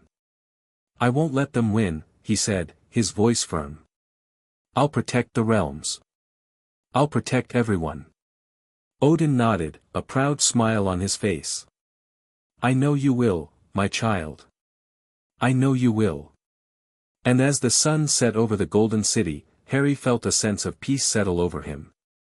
He was not alone. He had a family, a purpose, and a power that was growing with each passing day. The prophecy may have been written in the stars, but it was his choices, his actions, that would determine its outcome. The child beneath the storm was gone. In his place stood the lost prince of Asgard, the heir to chaos and thunder, the being who would one day change the fate of all the realms. And his journey was only just beginning. Chapter 4, The Heir of Thunder and Chaos. The golden spires of Asgard gleamed under the eternal light of the realm's enchanted sun, but deep within the palace walls, a different kind of energy was building. Harry's transformation had not gone unnoticed. Whispers spread through the halls like wildfire. The mortal prince was changing, his power growing beyond anything the realm had witnessed in centuries. Some spoke of him with awe, others with suspicion, but all agreed on one thing: Harry Potter was no longer just an adopted child of Asgard. He was becoming something far greater. Odin had called for a council. The great hall was filled with the most powerful beings in the realm, the Einherjar generals, the chief mages, the ambassadors from the other realms who happened to be visiting. Thor stood near his father, Mjolnir gleaming at his hip, his expression a mixture of pride and concern. Loki lurked in the shadows near the pillars, his green eyes fixed on Harry, who stood in the center of the hall, surrounded by the weight of 1,000 gazes. "Harry of Asgard," Odin intoned, his voice resonating through the hall, "you have been with us for nearly 3 years now. In that time, you have grown in strength and wisdom beyond what any of us could have anticipated. But there remains one final trial, the most dangerous and most important of all." Harry swallowed hard, his heart pounding. He had known this moment was coming. The whispers, the training, the constant pushing from Thor and Loki, all of it had been building toward this. "You must undergo the divine trials," Odin continued. "An ancient rite that tests the worthiness of those who would claim the mantle of power in Asgard. These trials are not mere exercises. They are ordeals of body, mind, and spirit. They will push you to your limits and beyond. If you succeed, you will be recognized as one of us, a true son of Asgard. If you fail..." He paused, his eye gleaming. "If you fail, you may not survive." A murmur rippled through the hall. Harry felt the weight of the words pressing down on him, but he did not flinch. He had come too far to turn back now. "I understand," he said, his voice steady. "I will face the trials." Thor stepped forward, his face alight with pride. "That is the spirit, little brother. I knew you would not shy away from this challenge." Loki emerged from the shadows, his expression more guarded. "The trials are not a game, Harry," he said quietly. "The first trial is the trial of the storm. It will test your courage and your ability to command the elements. Thor, you must guide him through this one." Thor nodded, his chest swelling with pride. "It will be my honor. I will teach you to wield the thunder as I do, Harry. You will learn to call the lightning and command the winds. You will become the master of the storm." The trial of the storm took place on the highest peak of Asgard, a place known as the Thunder Crest. The winds here were perpetually howling, the sky perpetually churning with dark clouds. Lightning struck the peak with terrifying regularity, turning the stone to glass in places. It was a place of raw, untamed power. Harry stood at the base of the peak, his body trembling from the cold wind. He wore only his training tunic, and his breath formed clouds in the frigid air. Thor stood beside him, his expression serious for once. "This trial is about connection," Thor explained. "You cannot command the storm until you become one with it. You must feel its rhythm, its anger, its joy. You must let it into your heart and trust it completely." Harry nodded, closing his eyes. He could feel the chaos energy within him stirring, responding to the wild energy of the storm around him. He reached out with his mind, trying to touch the lightning, to feel its pulse. A bolt of lightning struck the peak just meters away, and Harry flinched. The energy within him recoiled, and he felt a surge of fear. "Fear is your enemy," Thor shouted over the howling wind. "Embrace it, Harry. Use it. The storm does not respond to fear, it responds to courage." Harry gritted his teeth and forced himself to stand tall. He opened his eyes, looking directly at the churning sky. The chaos energy within him surged, and he felt a strange sense of familiarity. This was the storm he had felt in his heart, the storm he had been hiding from. It was time to embrace it. "Come to me," he whispered, his voice barely audible. But the chaos energy heard him. It exploded outward, surging through his veins and crackling at his fingertips. Golden light began to emanate from his body, and the storm above seemed to respond. A bolt of lightning struck the peak directly in front of him, but this time Harry did not flinch. He reached out his hand, and the lightning split, arcing around him like a protective cage. The energy within him pulsed, and he felt a connection, a deep, primal connection, to the storm itself. "Yes," Thor bellowed, his face alight with joy. "That is it, Harry. You are the storm." Harry opened his eyes, and they glowed with golden light. He raised his hands, and the lightning responded, dancing between his fingers like obedient pets. The wind howled around him, but he did not feel cold. He felt powerful. He felt alive. "I can feel it," Harry breathed. "I can feel it all." Thor laughed, a booming, joyous sound. "Then you are ready, little brother. Summon the thunder. Let the realms know that Harry of Asgard has claimed his birthright." Harry raised his hands to the sky, and the storm answered. The second trial was the trial of the shadow, a test of cunning and deception that took place in the deepest chambers of the palace, where the light of Asgard never reached. Loki led him through a maze of corridors, each one more twisted and disorienting than the last. "The shadows are not just an absence of light," Loki explained as they walked. "They are a realm of their own, a space between spaces. To master chaos, you must learn to command the shadows as easily as you command the storm." Harry nodded, his eyes scanning the darkness around them. The chaos energy within him hummed, responding to the shadows that seemed to move and writhe with a life of their own. "The test is simple," Loki continued. "You must find your way through the labyrinth without using light. Your instincts, your cunning, and your magic are all you have. I will be watching from the shadows, but I cannot help you. This is a battle you must win alone. Before Harry could respond, Loki vanished, swallowed by the darkness. Harry was alone. He took a deep breath and closed his eyes, letting the chaos energy flow through him. He felt the shadows around him, felt their cold embrace. He reached out with his mind, asking them to guide him, and they responded. A path opened before him, a corridor of solid shadow that would have been invisible to anyone else. Harry stepped forward, his footsteps silent on the stone floor. The labyrinth twisted and turned, but Harry did not hesitate. He trusted the shadows, trusted the chaos within him to lead him where he needed to go. He encountered obstacles along the way, illusory traps, shifting walls, and guardians of shadow that attacked him without warning. But Harry was ready. He weaved illusions of his own, bending the shadows to his will and turning them against themselves. He was clever, resourceful, and utterly unpredictable. Finally, after what felt like hours, Harry emerged into a chamber of pure light. Loki stood in the center, his arms crossed, a proud smile on his face. "Well done, little prince," he said. "You have passed.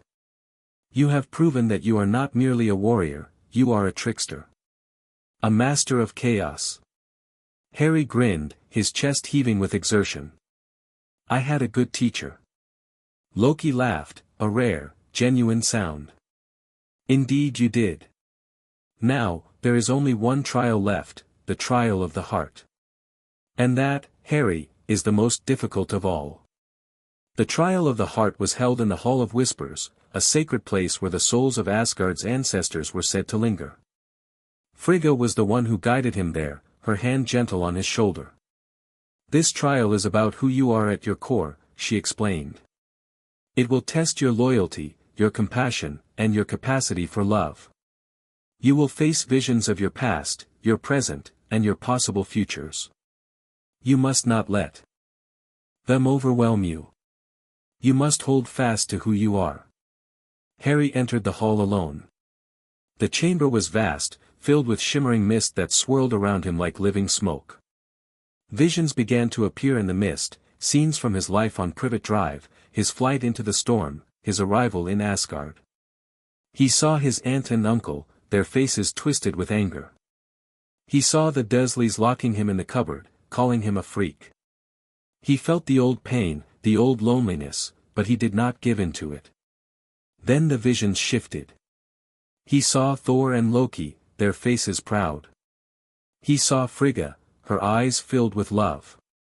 He saw Odin, his hand on Harry's shoulder. He saw himself standing before a dark lord, lightning crackling at his fingertips. And then he saw something else, a vision of a world in flames, of Asgard crumbling, of the faces of those he loved twisted in pain. The vision was overwhelming, threatening to consume him. "No!" Harry shouted, his voice echoing through the hall. "I will not let that happen. I will protect them. I will protect everyone." The chaos energy within him exploded outward, shattering the vision and filling the hall with golden light. Harry stood in the center, his body wreathed in shimmering energy, his eyes blazing with determination. Frigga appeared at the entrance, her face filled with awe. "Harry, you have passed the trial. But more than that, you have shown a strength of heart that I have rarely seen in this realm. You are ready." Harry's hands were shaking, but he felt a sense of peace settle over him. He had faced his fears, his doubts, and his darkest visions, and he had emerged stronger for it. The coronation ceremony was the most magnificent event Asgard had seen in centuries. The great hall was filled with dignitaries from all 9 realms, elves from Alfheim, dwarves from Nidavellir, and even a delegation from the distant world of Vanaheim. The Einherjar stood in perfect formation, their armor gleaming. Thor and Loki stood on either side of the throne, their faces proud. Harry knelt before Odin, his heart pounding. He wore robes of deep blue and gold, his hair neatly combed, his face solemn. "Harry of Asgard," Odin intoned, his voice echoing through the hall. You have faced the divine trials and proven yourself worthy. You have shown courage in the face of the storm, cunning in the heart of shadow, and strength in the trial of the heart. You are no longer a child of Midgard. You are a prince of Asgard, a son of the eternal realm. He raised Gungnir, and the spear glowed with a fierce light. I hereby bestow upon you the title of heir of thunder and chaos. May your lightning illuminate the darkness, and may your chaos bring order to the realms. Rise, Harry, Prince of Asgard. Harry rose, his heart swelling with pride. The hall erupted in cheers, the sound echoing off the golden walls.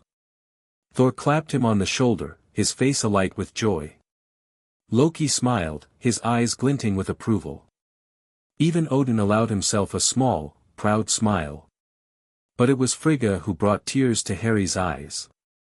She embraced him tightly, her voice soft but filled with emotion. I am so proud of you, my son, she whispered. You have come so far. And I know you will go even farther. Harry hugged her back, his throat tight. Thank you, he managed. Thank you for everything. In the days that followed, Harry's life changed in ways he could never have imagined. The people of Asgard no longer saw him as an outsider, they saw him as one of their own, a prince worthy of their respect and admiration. The Einherjar bowed to him when he passed, and the servants addressed him with genuine deference. He was Harry of Asgard, the heir of thunder and chaos. But Harry did not let his new status go to his head. He continued his training with Thor and Loki, pushing himself harder than ever before. He studied the ancient texts, learning the history of the 9 realms and the secrets of chaos magic. He practiced his illusions until they were flawless, his lightning until it was precise. He also began to develop new abilities. His magic could now summon thunderstorms that covered entire cities, lightning that could shatter mountains. He could weave illusions so powerful that even Odin struggled to see through them. He could bend the fabric of reality itself, creating portals that bridged great distances. But more than his power, Harry grew in wisdom. He understood that his abilities were not just for his own glory, they were tools to protect those he loved, to defend the realms from the darkness that threatened them. He embraced his role as a protector, a guardian, a prince of Asgard. One evening, Harry stood on the balcony of his chambers, looking out at the golden city below. The stars twinkled overhead, and the Bifrost shimmered in the distance, a rainbow bridge connecting Asgard to the other realms. He felt a sense of peace, a sense of belonging that he had never known before. You seem troubled, little brother. Harry turned to see Loki emerging from the shadows. The god of mischief moved with his characteristic grace, his green eyes gleaming in the starlight. I'm not troubled, Harry said. I'm just thinking. Loki stepped up beside him, leaning against the balcony railing. About your past. Your future. Both, Harry admitted. I used to be so small, so powerless. And now I'm a prince of Asgard. I have power beyond anything I ever imagined. It's overwhelming sometimes. Loki was silent for a long moment. Power is a burden, Harry, he said finally. It is also a gift. The question is not whether you deserve it, but what you will do with it. I have seen you grow, watched you struggle and triumph. I know you better than you think, little brother. And I know that you have a good heart. Harry smiled, a small, genuine smile. Thank you, Loki. For everything. Loki returned the smile, his sharp features softening. You are welcome, Harry. Now, come. Thor is waiting. For us in the training hall. He wants to test your new abilities. Harry laughed, shaking his head. Of course he does. He never gives me a moment's rest. That is because he knows you can handle it, Loki said. And so do I. The training session that followed was intense. Thor pushed Harry harder than ever before, forcing him to summon lightning and thunder in rapid succession. Harry responded with equal intensity, his chaos magic blending seamlessly with his storm abilities. The air crackled with power, and the training hall echoed with the sound of thunder. But it was Harry's control that truly impressed the Einherjar who had gathered to watch. He could create a rainstorm that covered only a small area, or a lightning bolt that struck with pinpoint accuracy. He could weave illusions into the storm, creating phantom armies that confused and disoriented his opponents. "You are a marvel, Harry," Thor said, his voice filled with pride. "I have never seen anyone wield both storm and chaos so effectively." Harry grinned, wiping sweat from his brow. "I had good teachers." Thor laughed, clapping him on the back. "Indeed you did. But you are no longer a student, Harry. You are a master. A warrior. A prince of Asgard." As the years passed, Harry continued to grow in power and wisdom. He became a beloved figure in Asgard, respected by the warriors and beloved by the people. He stood alongside Thor and Loki in countless battles, his lightning and chaos magic turning the tide of conflicts that threatened the realms. But Harry never forgot his roots. He never forgot the Dark Lord he had glimpsed in his visions, the shadow that threatened to consume all he held dear. He knew that one day, he would have to face that darkness. And when that day came, he would be ready. For he was Harry of Asgard, the heir of thunder and chaos, the prince who had risen from the ashes of a cruel childhood to become a hero of legend. His story was still being written, but its pages were filled with hope, courage, and an unbreakable determination to protect those he loved. The storm within him had found its purpose. And it was a storm that would shake the very foundations of the universe. Chapter 5, A Prince Returns to Earth. The golden light of Asgard's eternal sun filtered through the tall windows of Harry's chambers, casting warm patterns across the polished floor. He stood before a mirror, studying his reflection with a mixture of curiosity and apprehension. The face that stared back at him was familiar yet foreign, the same unruly black hair, the same startling green eyes, but sharper now, more defined. The soft roundness of childhood had given way to the angular features of adolescence. He was 11 years old, and he looked every inch the Asgardian prince he had become. But today, he would not be a prince. Today, he would be Harry Potter again, the boy who had fled from a cruel home, the child who had been hidden away from a world he never knew existed. The Wizarding World. His world. A world that had no idea he had spent the last 7 years being raised by gods. A soft knock at his door drew his attention. "Enter," he called, his voice steady despite the flutter of nerves in his chest. The door swung open, and Loki stepped inside. The god of mischief was dressed in his usual green and black finery, his dark hair swept back from his pale, angular face. His eyes gleamed with a familiar mischievous light. "You look nervous, little brother," Loki observed, a smile playing at the corners of his lips. "I have not seen that expression on your face since the trial of the storm." Harry turned from the mirror, his hands clenching at his sides. "I am nervous," he admitted. "I've spent years learning to be Asgardian. Now I have to remember how to be human. I don't even know what they expect of me." Loki crossed the room, his footsteps silent on the marble floor. He placed a hand on Harry's shoulder, his grip firm and reassuring. "You are not human, Harry. Not anymore. You are something far greater.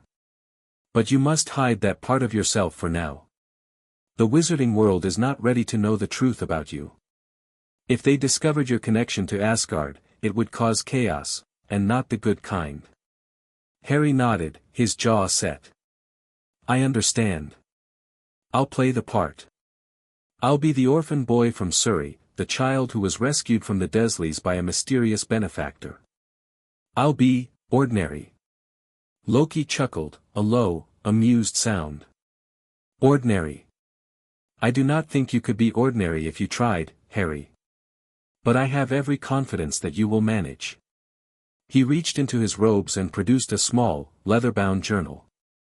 "I have prepared a list of things you must remember, details about the wizarding world that you will need to know. Your family history, the political landscape, the key figures you will encounter.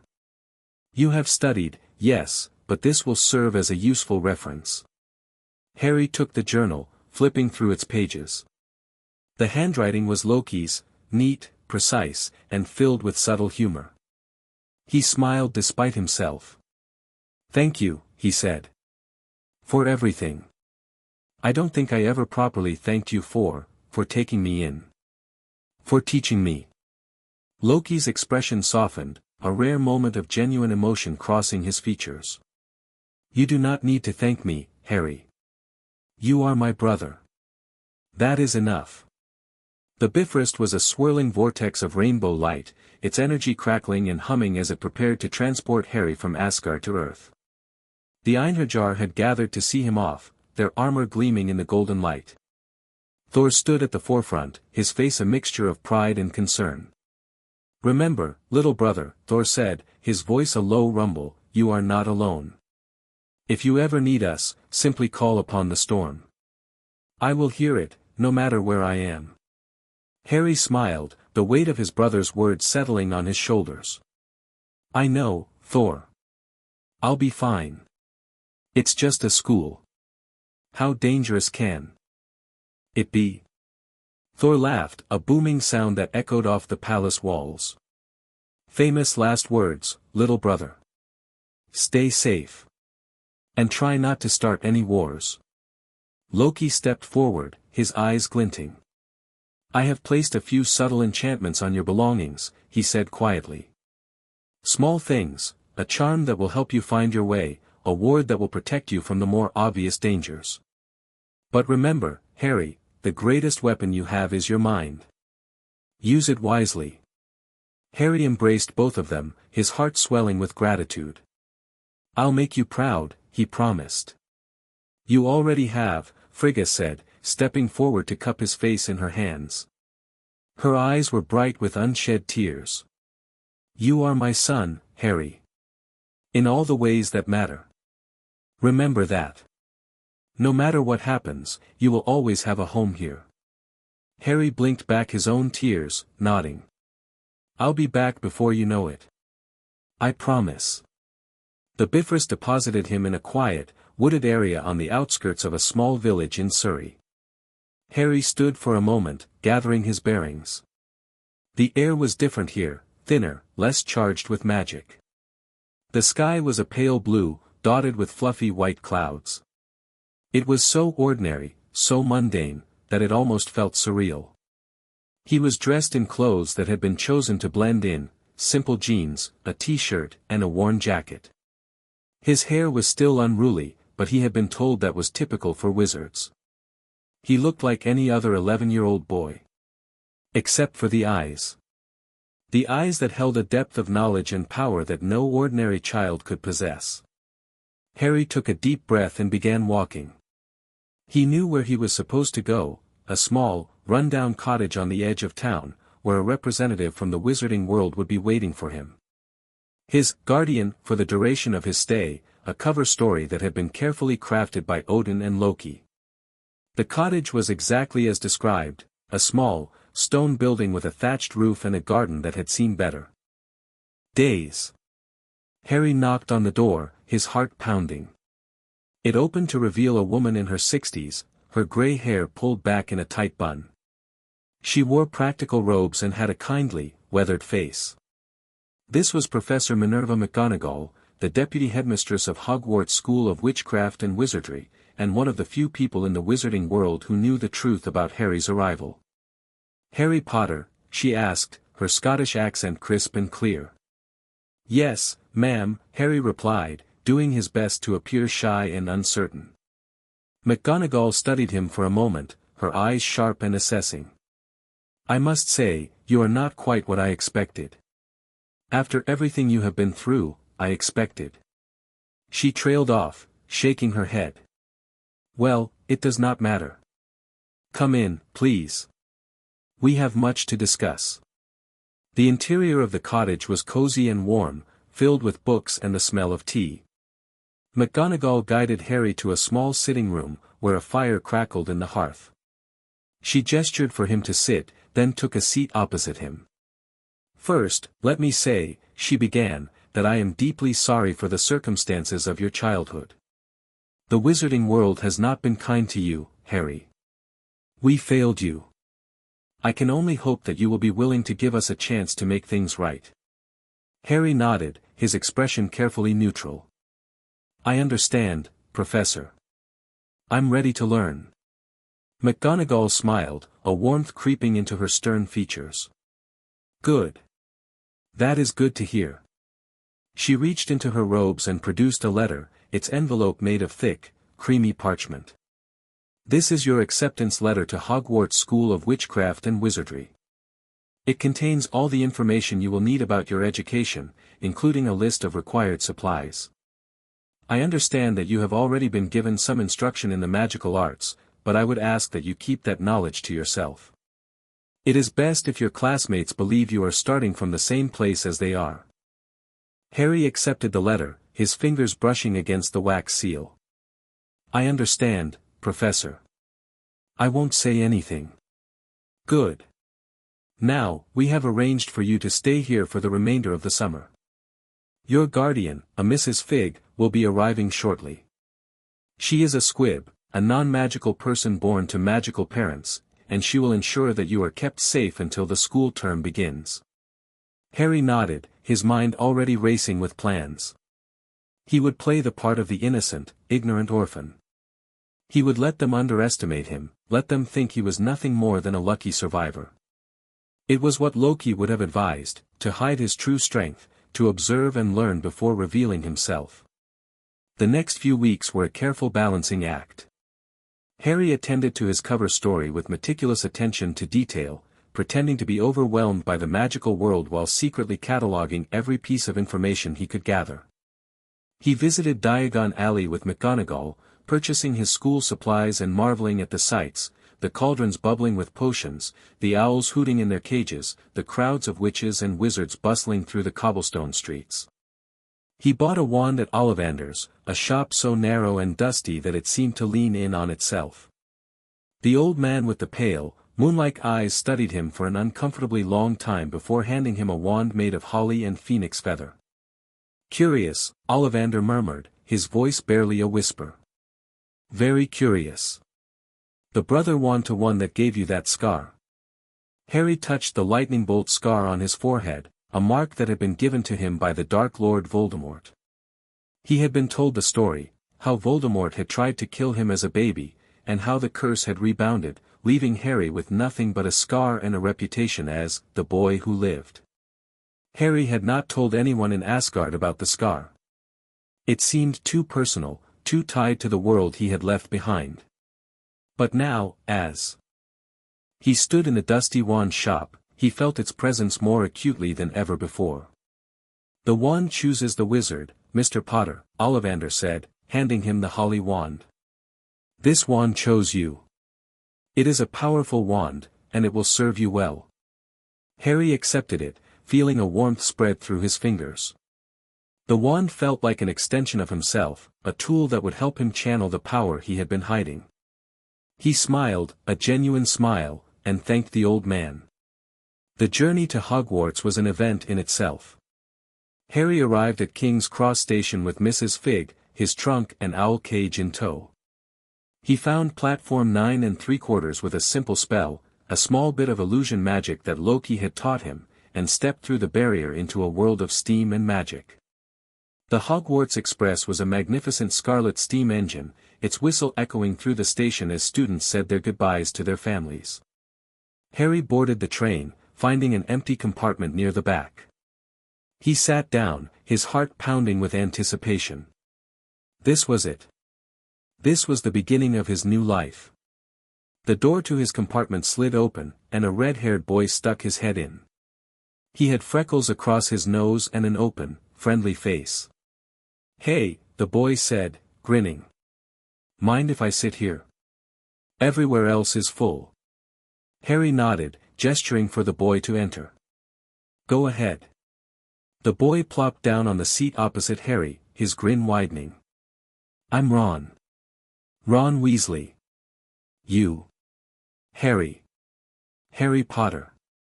Ron's eyes went wide. "Blimey. The Harry Potter. The boy who lived. Harry winced internally. He had been hoping to avoid exactly this reaction. Yeah, that's me, he said, his voice carefully neutral. Ron leaned forward, his expression one of genuine excitement. Everyone's been talking about you. I mean, I heard you were famous, but I didn't think you'd be, normal. Harry chuckled despite himself. I'm pretty normal. Normal? Ron laughed. You're famous. You've got a scar and everything. He paused, his expression turning more serious. So, is it true? Did you really survive the killing curse? Harry's hand instinctively touched his forehead. I guess so. I don't really remember it, though. Ron nodded, seeming to accept this. That's rough. I mean, I can't imagine not knowing my parents. At least you've got well, I guess you don't have anyone, do you? Harry felt a pang of guilt. He had a family in Asgard, a family that loved him and protected him. But he couldn't tell Ron that. Not yet. I have some people, he said vaguely. They're not exactly relatives, but they take care of me. Ron nodded, his expression understanding. Well, anyway, you've got friends now. I'm going to be your friend, if you want. Harry smiled, a genuine warmth spreading through his chest. Yeah. I'd like that, Ron. The journey to Hogwarts was long, but Harry found himself enjoying the company of his new friend. Ron was easy to talk to, his enthusiasm infectious.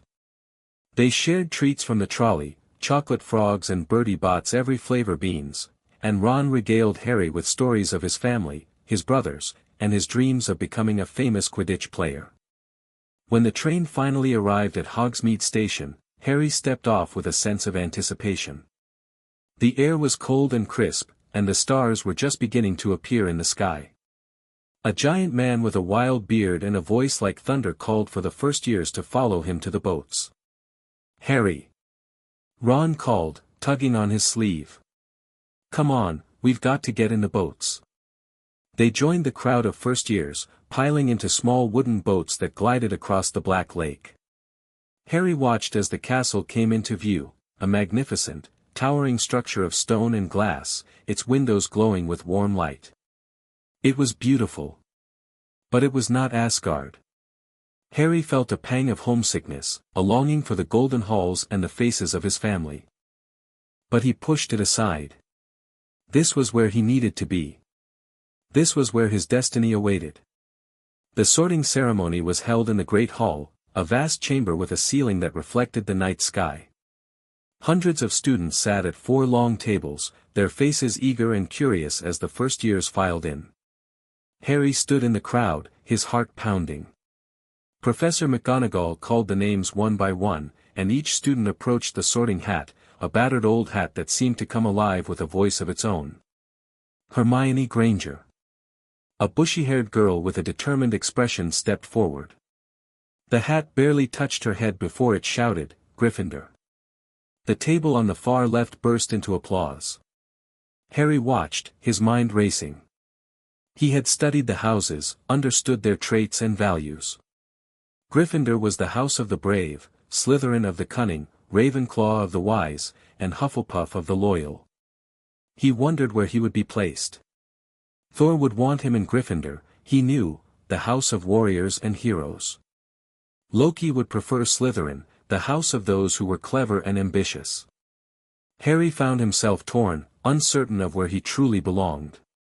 Harry Potter. The room went silent. Harry felt 1,000 eyes on him as he stepped forward, his legs trembling slightly. He sat on the stool, and the sorting hat was placed on his head. A voice echoed in his mind, soft and ancient. Interesting. Very interesting. I have not seen a mind like yours in a very long time. So much power, so much potential. And yet, you hide it so well. What are you, Harry Potter? Harry's heart raced. He knew the hat could see into his thoughts, sense the power within him. He had to be careful. I'm just a boy, he thought back. Just a student. I want to learn. The hat chuckled. Just a boy. No, Harry. You are far more than that. I can see it, the lightning, the shadows, the chaos. You are not meant for any one house, are you? You are meant for something greater. Harry's mind scrambled. Please, he thought desperately. Just sort me. Anywhere. Gryffindor. Slytherin. I don't care. Just don't reveal what I am. The hat was silent for a long moment. Then, finally, it spoke. Very well, Harry. I will keep your secret. But you will not be able to hide forever. The power within you is growing. One day, it will demand to be known. Harry felt a surge of relief. Thank you, he thought. The hat was silent again, and then it shouted, Gryffindor. The Gryffindor table erupted in cheers. Harry hopped off the stool, his legs trembling, and made his way to his new house. Ron was sitting at the table, his face flushed with excitement, and he clapped Harry on the back as he sat down. I knew you'd be in Gryffindor. Ron exclaimed. I just knew it. Harry smiled, but his mind was elsewhere. The Sorting Hat's words lingered in his thoughts, a reminder of the secret he carried. He was not just a student. He was a prince of Asgard, a being of chaos and thunder. And no matter how hard he tried to hide it, that truth would eventually come to light. The feast began, the tables groaning under the weight of magical dishes. Harry ate and laughed with his new friends, but a part of him was watching, waiting. He was the hidden prince, the heir of chaos and thunder, and his journey was only just beginning. The next chapter of his life was about to unfold. And it would be one for the ages. Chapter 6, The Sorting Hat's Impossible Choice. The great hall of Hogwarts had fallen into a hush that was almost palpable, a silence so complete that Harry could hear the faint crackle of the enchanted candles floating overhead and the distant whisper of the night wind against the castle's ancient stones. He sat at the Gryffindor table, his heart still racing from the ordeal of the sorting, but his mind was elsewhere, churning with the weight of the Sorting Hat's words. You will not be able to hide forever. The phrase echoed in his thoughts. Like a prophecy, a promise of inevitable revelation. Harry forced himself to smile as Ron chattered excitedly beside him, pointing out the various professors and explaining the significance of the house point system. He nodded along, making the appropriate sounds of interest, but his green eyes were distant, scanning the hall with a practiced subtlety that Loki had taught him. He catalogued everything, the stern-faced professor with the greasy black hair who glared at him from the staff table, Severus Snape, he remembered from Loki's briefing, a man with a complicated history with his biological parents, the tiny, nervous-looking professor who kept fidgeting with his turban, Quirinus Quirrell, the defense against the dark arts teacher, who seemed to radiate an aura of quiet desperation, the imposing figure of Albus Dumbledore, the headmaster, whose twinkling eyes seemed to see far more than they should. And then there were his fellow students. Harry's gaze swept across the hall, taking in the faces of the children who would be his classmates. He saw Hermione Granger, already deep in conversation with a nervous-looking boy about a book she had read. He saw the pale, pointed face of Draco Malfoy, who had been sorted into Slytherin and was now sneering at the Gryffindor table with undisguised contempt. He saw the Weasley twins, Fred and George, already plotting some mischief with identical grins. They were all so young, so innocent. They had no idea that a prince of Asgard sat among them, hiding his power beneath a mask of ordinariness. Harry? Harry, are you listening? Ron's voice broke through his reverie. Harry blinked, forcing a smile onto his face. Sorry, Ron. I was just taking it all in. It's a lot to process. Ron nodded sympathetically. I know what you mean. My brothers told me all about Hogwarts, but seeing it for myself, it's brilliant, isn't it? It really is, Harry agreed, and for the first time, he meant it. Despite the secrecy, despite the lies. He had to tell, there was something genuinely magical about this place. It felt alive, pulsing with centuries of history and power. The feast concluded with Dumbledore's announcement of the start of term notices. The Forbidden Forest was forbidden, the third-floor corridor was off-limits, and the usual warnings about not entering the castle without permission. Then, with a final wave of his hand, the headmaster dismissed them to their common rooms. The Gryffindor first years followed the prefect, Percy Weasley, through the winding corridors and moving staircases of the castle. Harry watched everything with a keen eye, memorizing the layout, noting the secret passages and hidden alcoves that the portraits whispered about. Loki had taught him to always be aware of his surroundings, to never underestimate the value of knowledge. The fat lady's portrait swung open to reveal the Gryffindor common room, a warm, welcoming space filled with squashy armchairs and crackling fires. Harry felt a sense of comfort wash over him as he entered, a feeling of belonging that surprised him.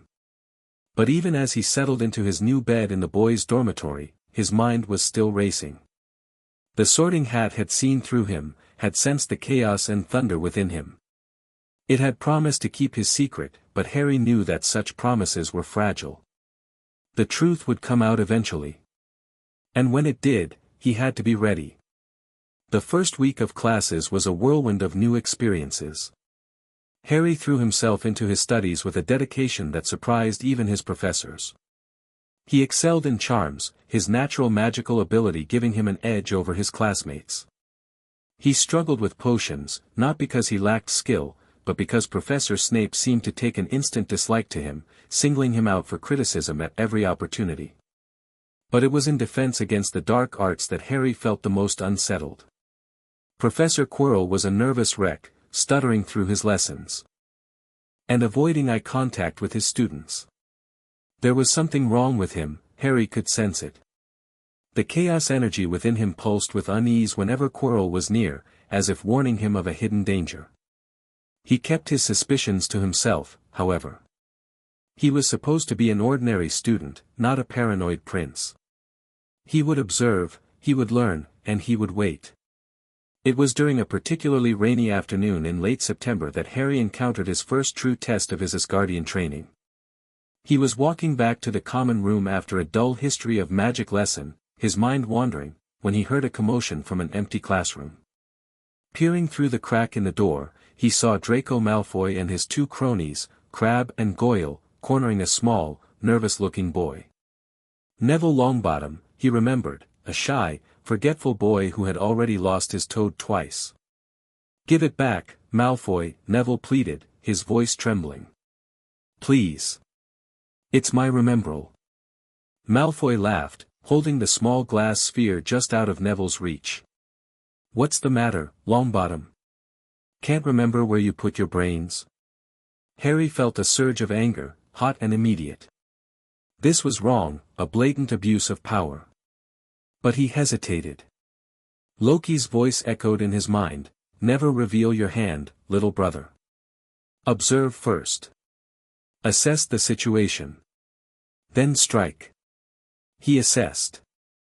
Malfoy was a bully, but he was also the son of a wealthy and influential family. A confrontation could have political consequences. But Neville was just a boy, frightened and alone, and Harry had been that boy once. He had been helpless, at the mercy of those who were stronger and crueler. He made his choice. "Leave him alone, Malfoy." The three Slytherins spun around, their expressions shifting from surprise to contempt when they saw Harry standing in the doorway. "Potter," Malfoy sneered. "The famous boy who lived. What do you want? A chance to be a hero? I want you to give Neville back his Remembrall." Harry said, his voice calm but firm. He stepped into the room, his posture relaxed but ready. Thor's training had taught him to be always prepared for a fight. Malfoy's eyes narrowed. "Or what? You'll go crying to Dumbledore?" Harry smiled, a small, controlled smile that didn't reach his eyes. "Or I'll take it from you. Your choice." Crabbe and Goyle stepped forward, their fists clenched, but Malfoy held up a hand. "No, no. Let's not get our hands dirty. Potter thinks he's so special, let's see how special he is on the Quidditch pitch. He tossed the remembrall to Harry, who caught it effortlessly.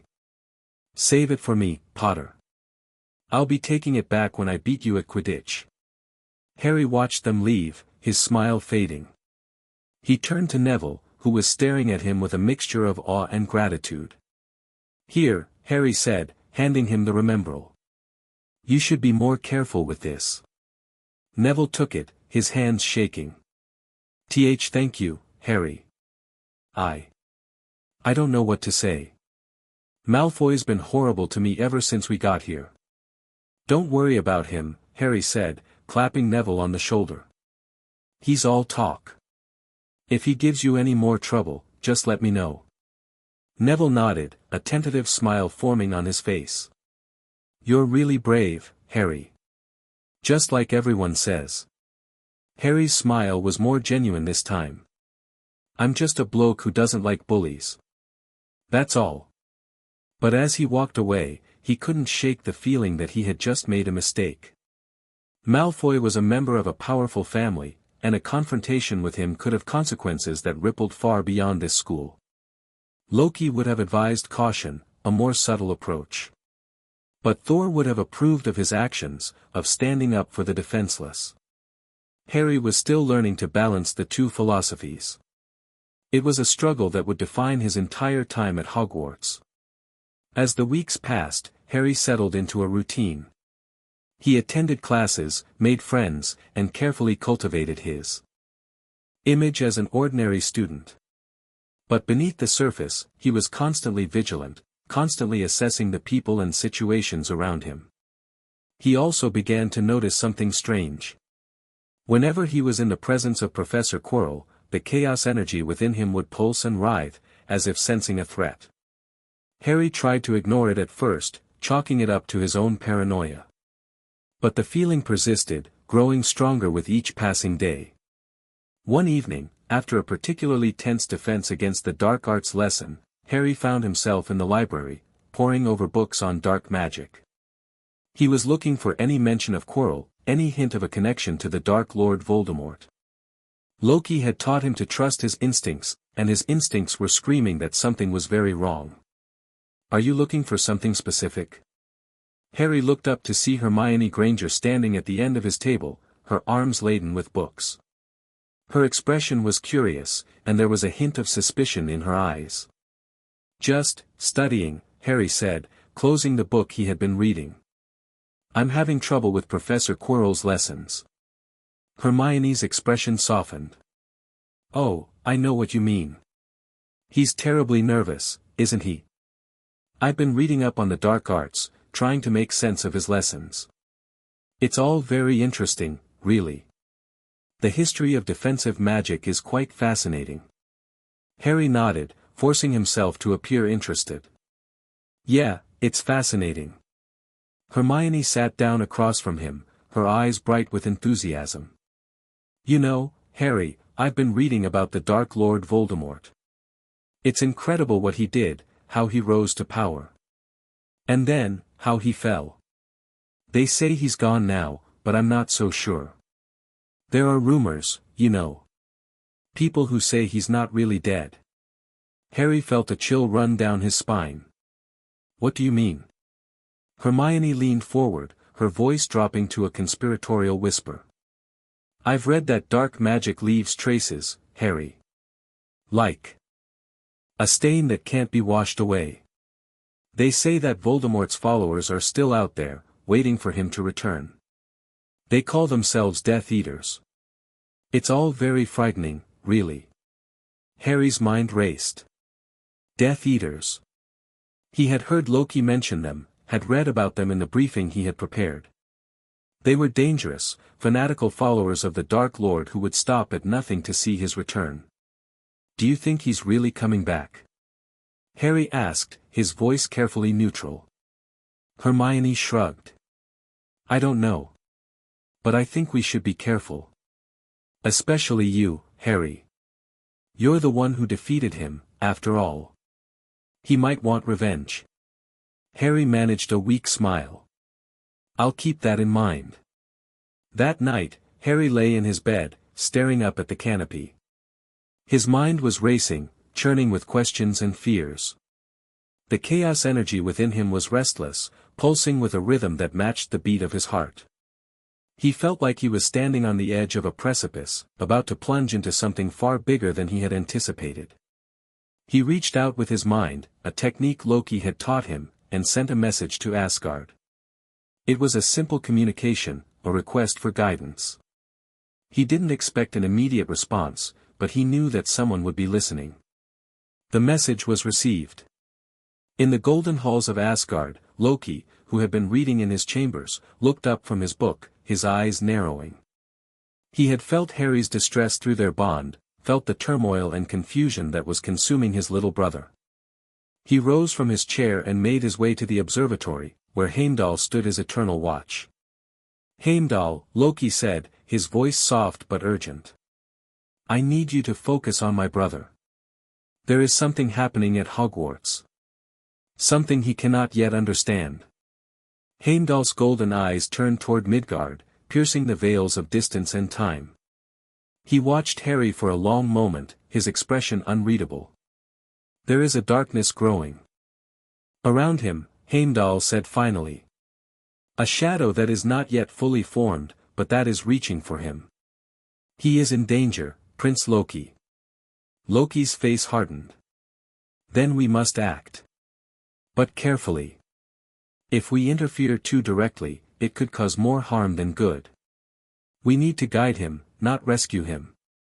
Heimdall nodded. "I will watch over him. I will not let the darkness claim him." Loki turned away, his mind already racing with plans. His little brother was in danger, and he would do whatever it took to protect him. Even if it meant breaking every rule of the 9 realms. Back at Hogwarts, Harry continued his balancing act. He attended classes, made friends, and tried to act like an ordinary student. But the weight of his secrets was beginning to wear on him. He missed Asgard, missed the warmth of Frigga's embrace and the sound of Thor's laughter. He missed Loki's sharp wit and the comfort of knowing that he was not alone. But he had made a choice.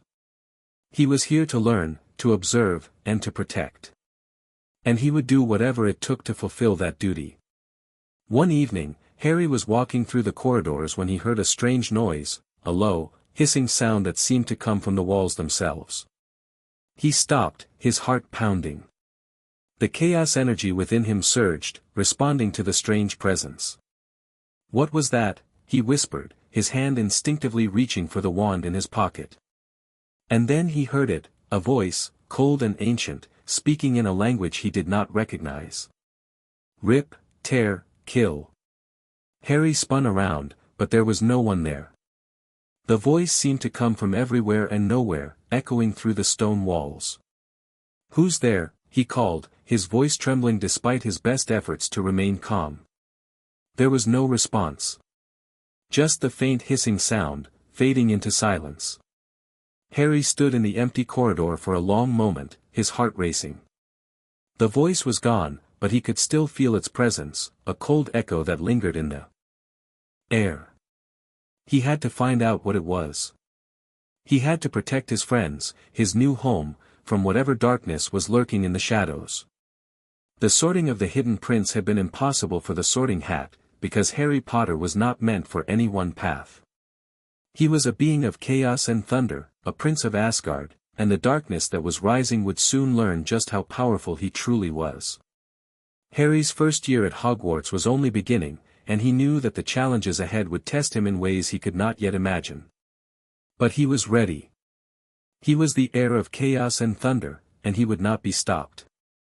Chapter 7, Loki's Lessons begin. The enchanted ceiling of the Hogwarts Great Hall reflected the crisp autumn sky, scattered with clouds that drifted lazily across the painted heavens. Students bustled about their breakfast, the clatter of cutlery and the murmur of conversation creating a warm, familiar hum. Harry sat at the Gryffindor table, pushing his eggs around his plate with a thoughtful expression, his mind still lingering on the strange voice he had heard in the corridor the night before. "Harry. Harry, you're not listening to me again." Ron's voice cut through his reverie, and Harry blinked, focusing on his friend's freckled face. Sorry, Ron. What were you saying? Ron sighed dramatically. I was saying that I've heard Professor Quirrell's been acting even weirder than usual. Fred and George said they saw him sneaking into the third-floor corridor last night. The one that's supposed to be off-limits. Harry's senses sharpened. The third-floor corridor. Dumbledore had warned them about it during the feast, mentioning something about a dangerous creature. But Quirrell, the nervous, stuttering professor, sneaking into a forbidden corridor? It didn't fit. Are you sure it was Quirrell? Harry asked, keeping his voice carefully neutral. Ron shrugged, taking a bite of toast. That's what Fred and George said. They're always pulling pranks, but they're not liars. Maybe he was going to check on the creature. Make sure it's secure. Harry nodded slowly, but his mind was already racing. Quirrell had been acting strangely, that much was true. But was he simply a nervous professor, or was there something more sinister at play?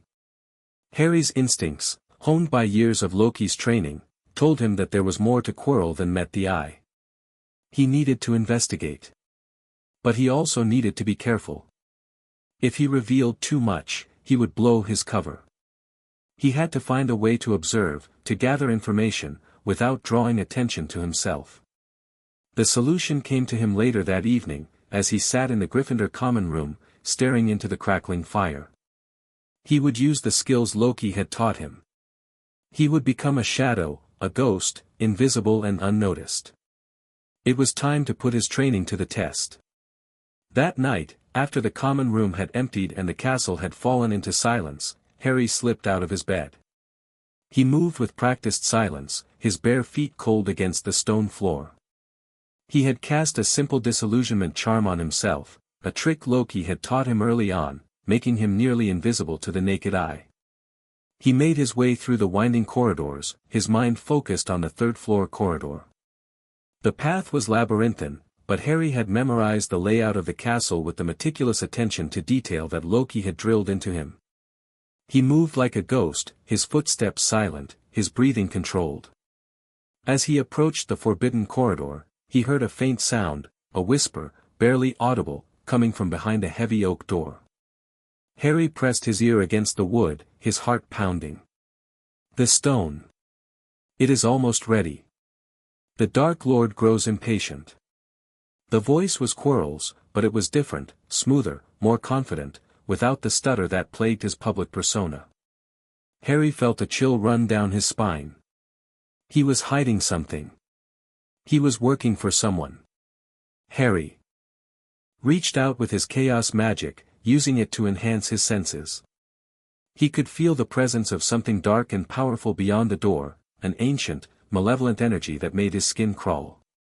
It was the same energy he had felt radiating from Quirrell during their lessons.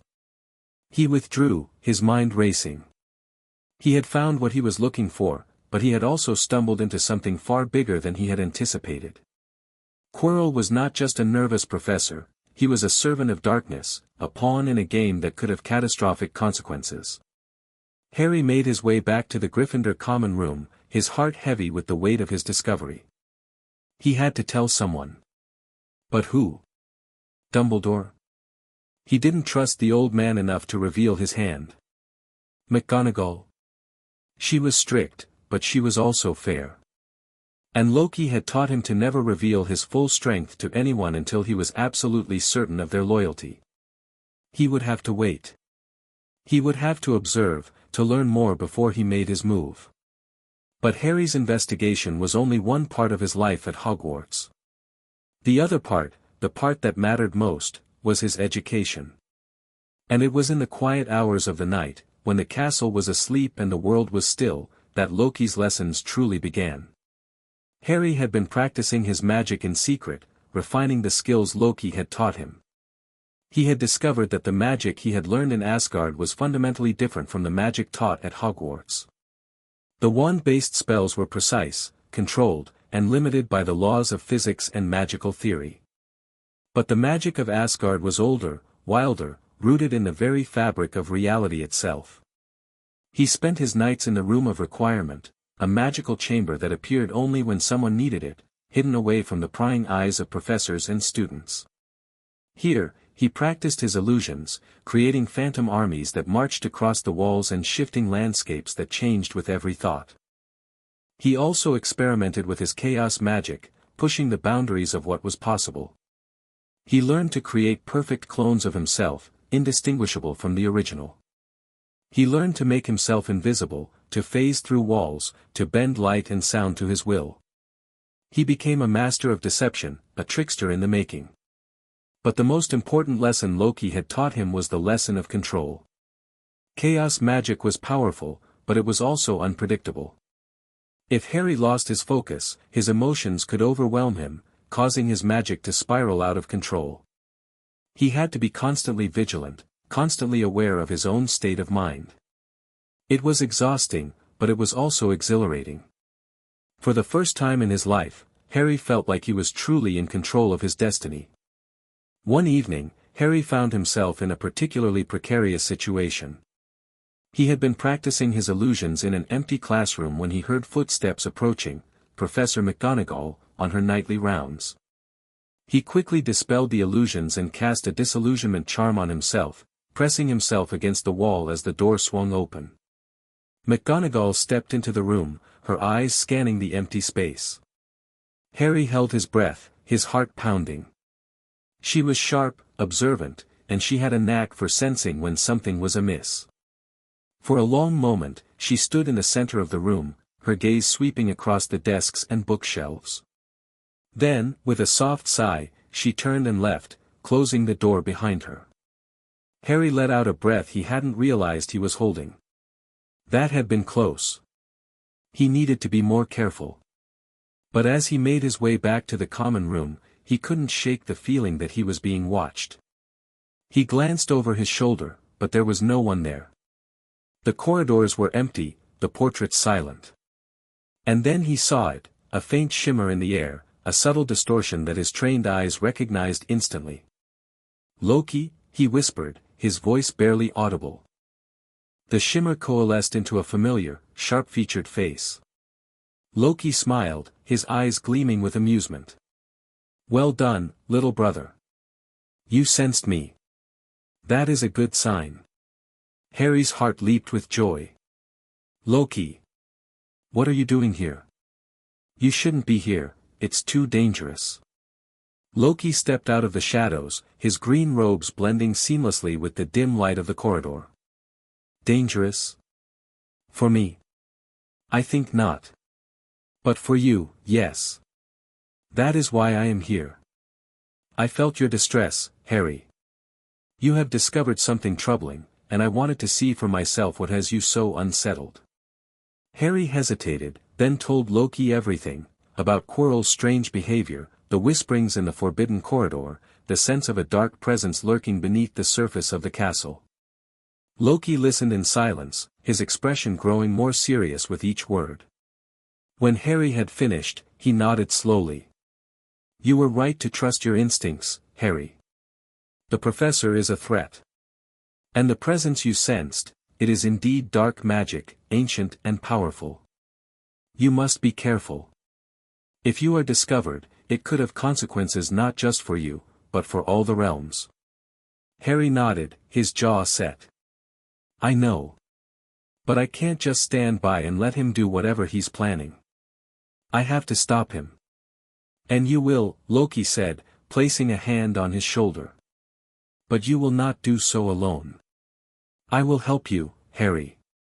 From the shadows, where I am strongest. Together, we will uncover the truth and protect this world." Harry felt a surge of gratitude, a warmth that spread through his chest. "Thank you, Loki. For everything." Loki smiled, his sharp features softening. "You are welcome, little brother. Now, let us begin. I have much to teach you." In the weeks that followed, Loki visited Harry regularly, appearing in the room of requirement to continue his training. He taught Harry advanced illusion magic, showing him how to create perfect clones, invisible battlefields, and impossible tricks that defied the laws of reality. Harry absorbed the lessons with a hunger that surprised even himself, his natural talent for deception blossoming under Loki's expert guidance. But Loki also taught him something more important, the art of manipulation. He taught Harry to read people, to understand their motivations and weaknesses. He taught him to use words as weapons, to turn enemies into allies and allies into instruments of his will. The greatest battles are not fought with swords or spells, Loki said one evening, as they sat in the room of requirement, surrounded by shifting illusions. They are fought in the mind, in the heart. If you can understand your enemy, you can defeat them without ever raising a hand. Harry nodded, his eyes shining with understanding. You taught me that already. But I'm still learning. Loki smiled, a genuine warmth in his gaze. You are a quick study, Harry. That is one of the reasons I am so proud of you. Harry felt a flush of pleasure at the words. He had always sought Loki's approval, had always wanted to prove himself worthy of the god's teachings. And now, he felt like he was finally beginning to understand. But Loki's lessons were not the only things Harry had to contend with. The strange occurrences at Hogwarts were growing more frequent. Students reported hearing whispers in the walls, seeing shadows that moved on their own, and feeling a cold, oppressive presence in the corridors at night. Harry knew it was connected to Quirrell, but he couldn't prove it. He had tried to follow the professor, but Quirrell was always one step ahead, disappearing into hidden passages and locked rooms that Harry couldn't access. He was growing frustrated, his patience wearing thin. But he didn't give up. He kept observing, kept gathering information, kept practicing his skills. And then, one night, he stumbled upon something that changed everything. He had been in the library, reading about dark magic, when he heard a commotion from the third-floor corridor. He hurried to investigate, his heart pounding, and found himself standing outside a locked door. He pressed his ear against the wood and heard voices, Quirrell's and another, deeper, more malevolent voice. The boy is a threat, the deeper voice hissed. He must be eliminated. Not yet, my lord, Quirrell replied, his voice trembling. The stone is not yet secure. If we act too soon, we risk losing everything. Harry's blood ran cold. They were talking about him. About killing him. He backed away from the door, his mind racing. He had to get out of there, had to warn someone. But who? Dumbledore? McGonagall? They might not believe him. They might think he was just a paranoid child. He would have to confront Quirrell himself. It was the only way. But he would not go unprepared. He would use everything Loki had taught him, every illusion, every trick, every bit of cunning and deception. He would face the dark professor and prove that he was not just a student, not just a boy. He was a prince of Asgard, a being of chaos and thunder. And he would not be stopped. The confrontation came sooner than Harry expected. It was a cold, moonless night when Harry found himself in the third-floor corridor, face to face with Professor Quirrell. The professor's expression was no longer nervous or stuttering. It was cold, calculated, filled with a malevolent purpose. So, Potter, Quirrell said, his voice smooth and dark. You have been investigating me. I have sensed your presence, your questions. You are more perceptive than I gave you credit for. Harry's hand tightened on his wand. You're working for Voldemort, he said, his voice steady despite the fear that churned in his stomach. You're trying to steal whatever is hidden in this castle. Quirrell laughed, a cold, hollow sound. You are clever, boy. But you are also foolish. You think you can stop me? You think you have any idea of the power you are facing? Harry didn't answer. Instead, he reached deep within himself, calling upon the chaos energy that simmered beneath his skin. It surged through him, crackling at his fingertips, and he felt the familiar warmth of the storm within him.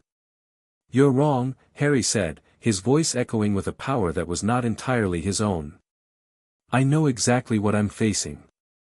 And I'm not afraid. Quirrell's eyes widened as he saw the golden light begin to emanate from Harry's body. What are you?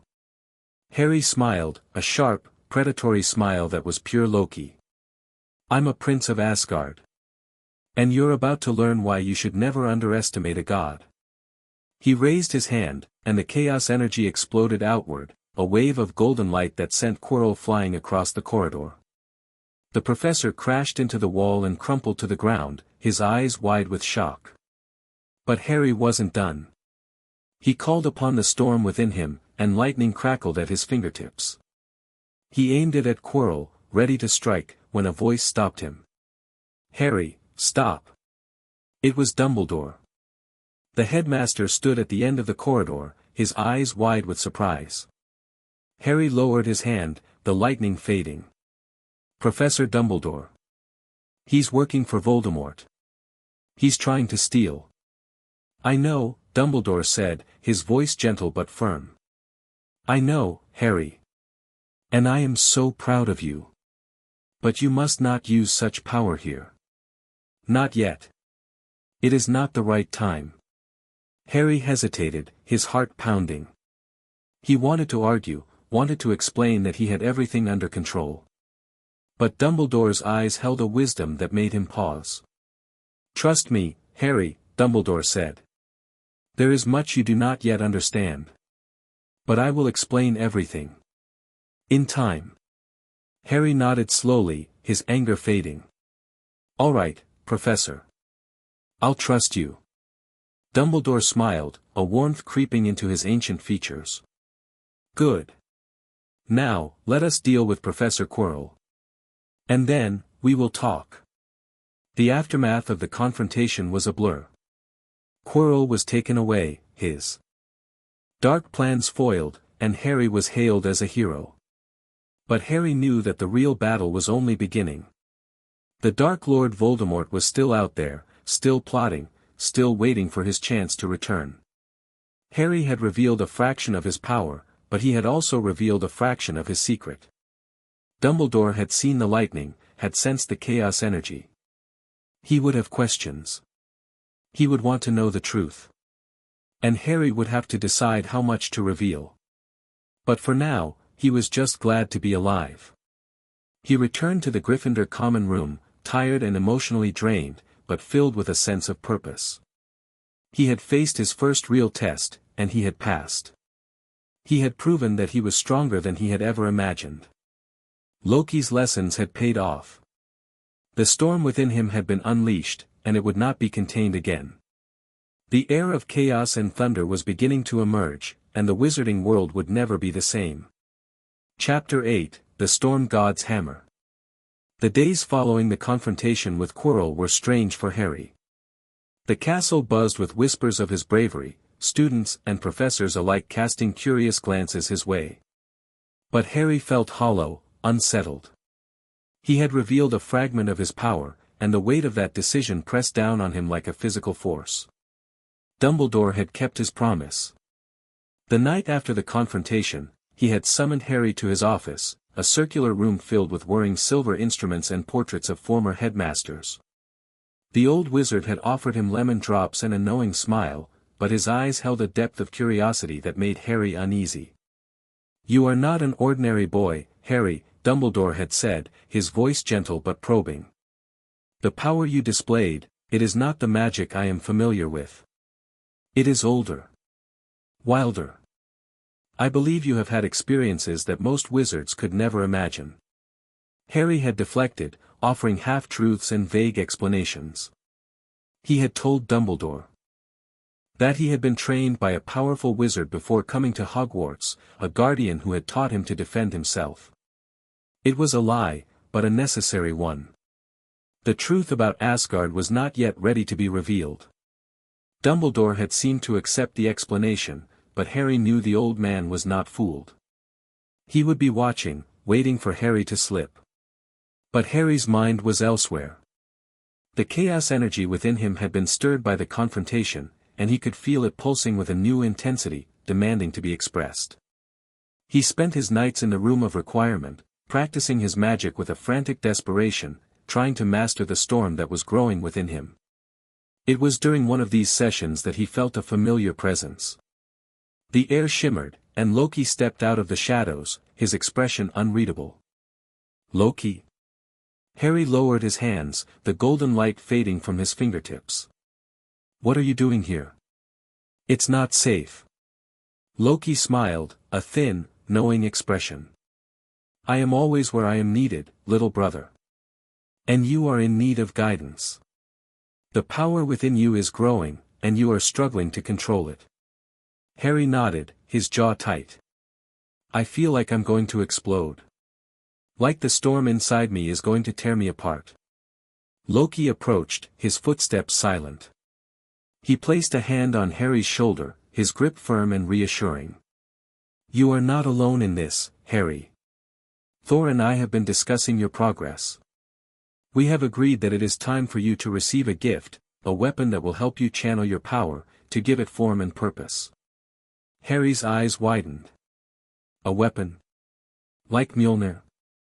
Loki laughed softly. Not exactly. Thor's hammer is unique, bound to him by enchantments older than the 9 realms themselves.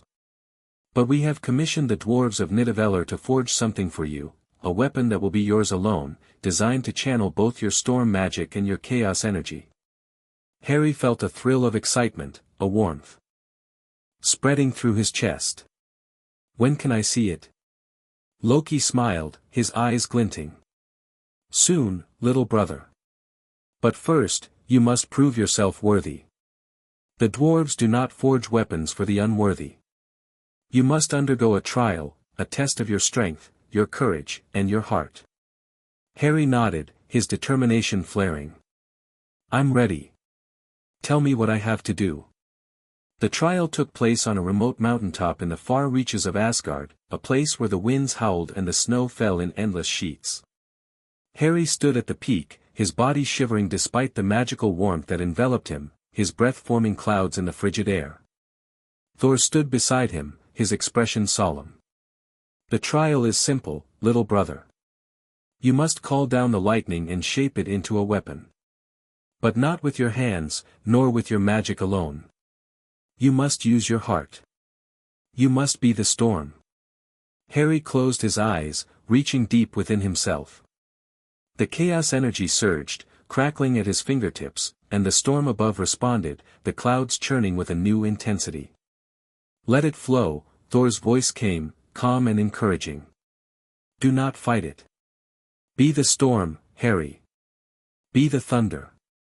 Harry opened his eyes, and they glowed with golden light. He raised his hands, and the lightning answered, streaking down from the sky to encircle him. He felt its power, its raw, untamed fury, and he embraced it. The lightning began to shape itself, forming a solid mass of glowing metal in his hands. Harry gritted his teeth, pouring all his concentration into the shaping, willing the weapon into existence. The metal glowed brighter, hotter, and then, suddenly, it was complete. Harry held the weapon in his hands, his heart pounding. It was a hammer, but not like Mjolnir. This hammer was sleeker, more elegant, its surface etched with intricate runes that glowed with a faint, inner light. It was lighter than he had expected, perfectly balanced, and it hummed with a power that resonated deep within his soul. By Odin's beard, Thor breathed, his eyes wide with awe. Harry, it is beautiful. Harry looked at the hammer, a sense of wonder washing over him. He could feel its power, its connection to him, as if it were an extension of his own body. He raised it to the sky, and lightning erupted from its head, a bolt of pure, golden energy that split the clouds. I did it, he whispered, his voice trembling.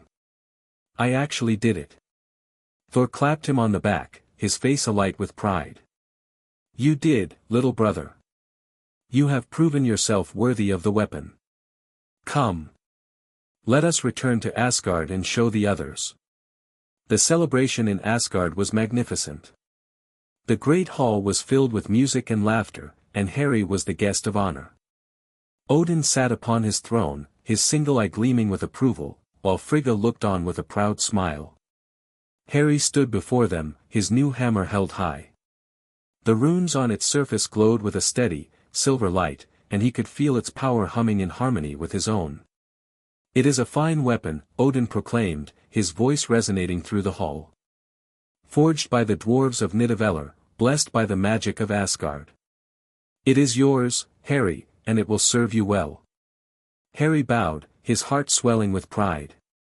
Thank you, All-Father. I will use it to protect the realms, to defend those who cannot defend themselves. Odin nodded, a rare smile crossing his ancient features. I have no doubt that you will, my child. You have proven yourself worthy of the title you bear. You are Harry of Asgard, the heir of chaos and thunder. And this hammer, this symbol of your power, shall be known as Stormbreaker.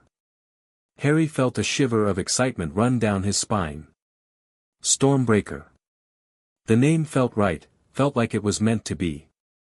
The next morning, Harry returned to Hogwarts, his new hammer concealed within an enchanted pouch that Loki had given him. The pouch was small, barely the size of his palm, but it could hold objects far larger than its exterior suggested. He was sitting in the common room, staring into the fire, when Ron approached him. Harry, you're not still thinking about Quirrell, are you? He's gone, mate. You beat him. Harry smiled, a faint, distracted smile. I know, Ron. I'm just thinking. Ron sat down beside him, his expression curious. About what? Harry hesitated. He had been thinking about the hammer, about the power it represented, about the secrets he still had to keep. But he couldn't tell Ron the truth. Not yet. Just about the school year, he said finally. It's been a lot, you know. All of it. Ron nodded, his expression sympathetic. I know what you mean. But you made it, Harry. You survived. And next year, things will be easier. Harry nodded, but he wasn't so sure. The confrontation with Quirrell had been just the beginning. Voldemort was still out there, still plotting. And Harry knew that the Dark Lord would not rest until he had his revenge. In the weeks that followed, Harry began to experiment with Stormbreaker, learning its capabilities and limitations. He discovered that he could channel his lightning through it, creating devastating bolts of energy that could shatter stone and melt steel. He could also use it to amplify his chaos magic, bending reality around him with unprecedented ease. But the most remarkable discovery was the runes. The ancient symbols etched into the hammer's surface were not just decorative, they were functional, imbued with a power of their own. Harry spent hours studying them, trying to unlock their secrets, and slowly, he began to understand. The runes were a language of creation, a means of shaping the very fabric of reality. They allowed him to cast spells without a wand, to summon fire and ice, to create portals that bridged great distances. They were a key to a power he had never imagined. And they were awakening. One evening, as Harry was practicing in the room of requirement, he noticed that the runes on Stormbreaker were glowing brighter than usual. A strange warmth spread through his hand, and he felt a surge of energy that made him gasp. The hammer was changing. The runes were rearranging themselves, forming new patterns that he had never seen before. Harry watched, his heart pounding, as the transformation completed. When it was over, Stormbreaker looked different. Its surface was covered in a new layer of runes, their symbols glowing with a fierce, golden light. Harry could feel the power emanating from them, a power that was raw, untamed, and utterly magnificent. What happened? He whispered, his voice trembling. And then he heard a voice, a soft, ancient voice that seemed to come from the hammer itself. You have awakened me, child. I am the spirit of Stormbreaker, the soul of the forge. I was created to serve you, to protect you, and to help you fulfill your destiny. The runes are my language, the symbols of my power. Learn them, and you will become unstoppable. Harry's mind raced. The hammer was alive, sentient, aware of him in a way that was both thrilling and terrifying. He had a partner now, a companion that would help him on his journey. Teach me, he said, his voice firm. Teach me everything. And the hammer began to speak, sharing its knowledge, its history, its secrets.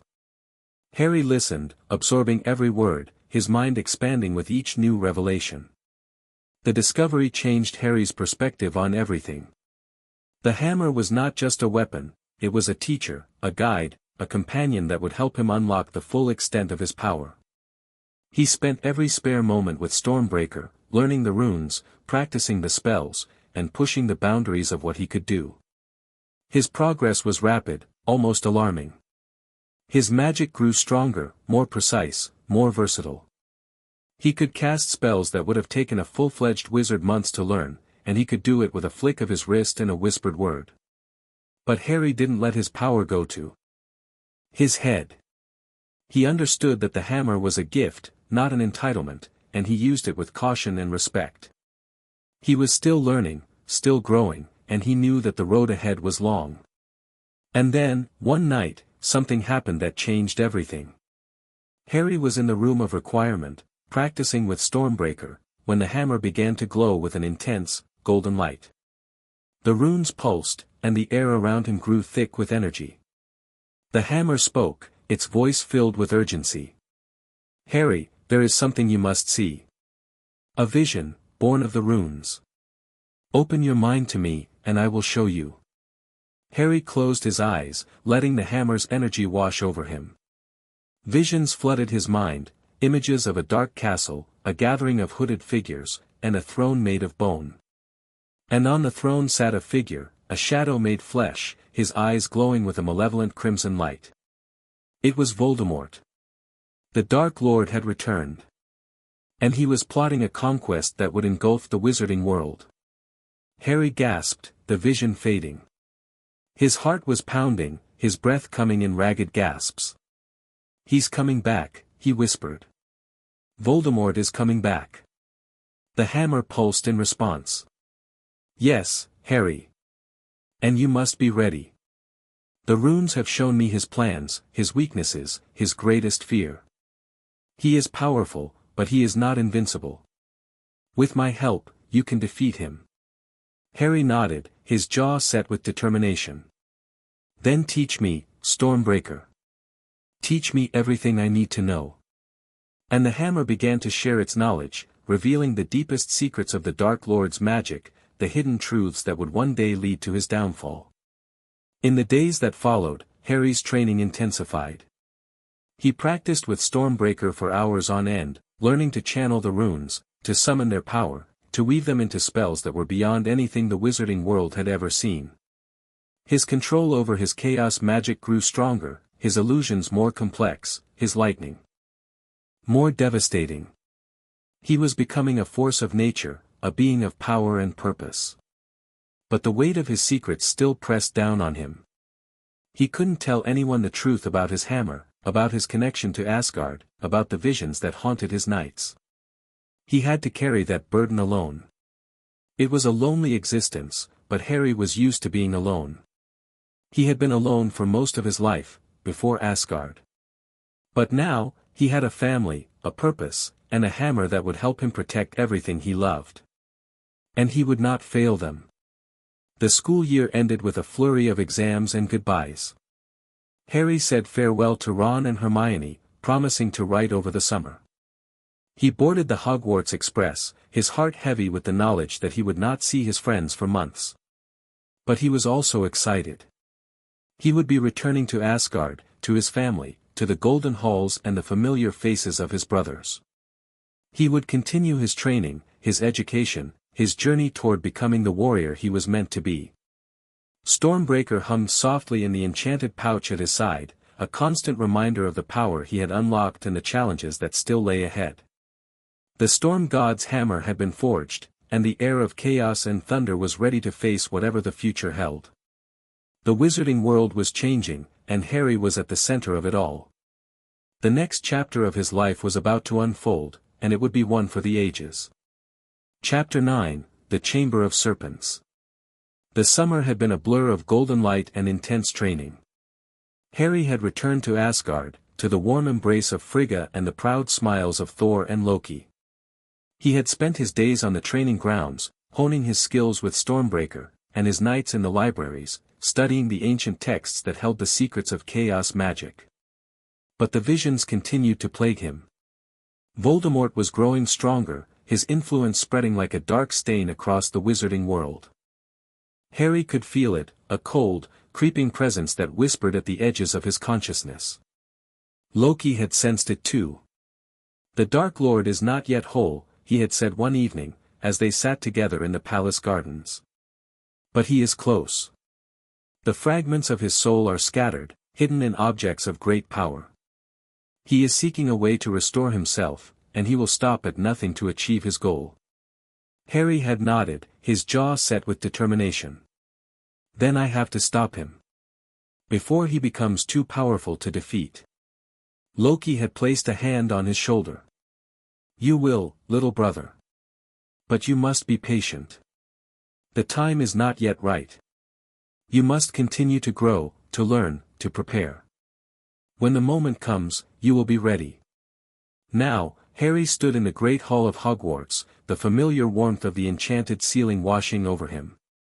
The new school year had begun, and the castle was buzzing with the energy of returning students. But there was a tension in the air, an undercurrent of unease that Harry could not ignore. The news had spread like wildfire. There had been attacks, students petrified, their bodies frozen in a state of suspended animation. The culprit was unknown, but the whispers were everywhere. A monster had been released in the castle, a beast of legend that was hunting the students of Hogwarts. Harry's mind raced. He had heard of the Chamber of Secrets, the hidden lair of Salazar Slytherin, said to contain a monster that could purge the school of all Muggle-born students. He had read about it in the ancient texts Loki had given him, and he had felt a chill run down his spine. The chamber was real. And something was stirring within it. The attacks continued. Students were being petrified, their bodies left frozen in the corridors, their faces frozen in expressions of terror. The school was in a state of panic, and the professors were powerless to stop it. Harry spent his nights in the room of requirement, studying the texts Loki had given him. He was searching for any information about the Chamber of Secrets, any clue that would help him find it and stop the monster within. It was during one of these sessions that he found it. A passage in an ancient book, written in a language that was almost forgotten, described the entrance to the chamber. It was hidden in the girls' bathroom on the second floor, accessible only to those who could speak Parseltongue, the language of snakes. Harry's heart raced. He could speak Parseltongue. It was a gift he had discovered by accident, a strange ability that allowed him to communicate with serpents. He had never understood why he had it, but now, it seemed, it had a purpose. He knew what he had to do. He had to find the chamber, stop the monster, and prove that Slytherin's legacy was nothing but a dark myth. And he had to do it alone. The girls' bathroom was cold and damp, the air thick with the smell of mildew and old water. Harry stood in the center of the room, his heart pounding, his eyes scanning the walls for any sign of the entrance. He took a deep breath and spoke, his voice hissing in the ancient language. "Open." The wall in front of him began to shift, the stone grinding against stone as a hidden passageway revealed itself. Harry stepped forward, his hand instinctively reaching for Stormbreaker, which was concealed in the enchanted pouch at his side. The passage was dark and narrow, the walls slick with moisture. Harry moved cautiously, his footsteps echoing in the silence. He could feel the chaos energy within him pulsing, a warning of the danger that lay ahead. And then he saw it. A vast chamber, its ceiling lost in shadow, its walls covered in carvings of serpents that seemed to writhe and twist in the dim light. In the center of the chamber, a massive statue of Salazar Slytherin loomed, its eyes gleaming with a malevolent light. And at the base of the statue, a shape was stirring, a massive, serpentine form that was beginning to uncoil. Harry reached for Stormbreaker, the hammer materializing in his hand with a flash of golden light. The runes on its surface glowed brightly, and he felt a surge of power course through him. The basilisk emerged from the shadow of the statue, its scales glistening, its eyes burning with a deadly fire. It was massive, easily as large as a dragon, and its presence filled the chamber with a weight that was almost suffocating. Harry raised Stormbreaker, his eyes locked on the serpents. "I am Harry of Asgard," he said, his voice echoing in the chamber. "And I command you to stand down." The basilisk hissed, its forked tongue flickering in the air. It did not attack, but neither did it retreat. It was waiting, assessing, testing his resolve. Harry's mind raced. He had two choices. He could fight the basilisk, using Stormbreaker to strike it down. Or he could try something else, something that would require all the skills Loki had taught him. He chose the latter. He reached out with his mind, using the chaos energy to project his thoughts into the basilisk's consciousness. He spoke in Parseltongue, his voice calm and soothing. "Great Serpent, I am not your enemy. I am not here to harm you. I am here to free you from the dark legacy that has bound you to this place." The basilisk's eyes flickered, a hint of confusion in their depths. It had been alone for centuries, trapped in this chamber, its only purpose to serve the will of its master. No one had ever spoken to it as an equal, as a being with its own will and desires. "Who are you?" the basilisk hissed, its voice ancient and weary. "Why do you speak to me as if I am more than a weapon?" Harry smiled, his heart racing. "Because you are more than a weapon, Great Serpent. You are a being of power and majesty, deserving of respect and freedom. I offer you a choice. You can remain here, bound to the dark legacy of your creator. Or you can pledge your loyalty to me, and I will give you a new purpose, a purpose of protection. Not destruction." The basilisk was silent for a long moment. Then, slowly, it lowered its head, its massive form bowing before Harry. "I accept your offer, young prince," it hissed. "I will serve you, and I will protect the students of this school.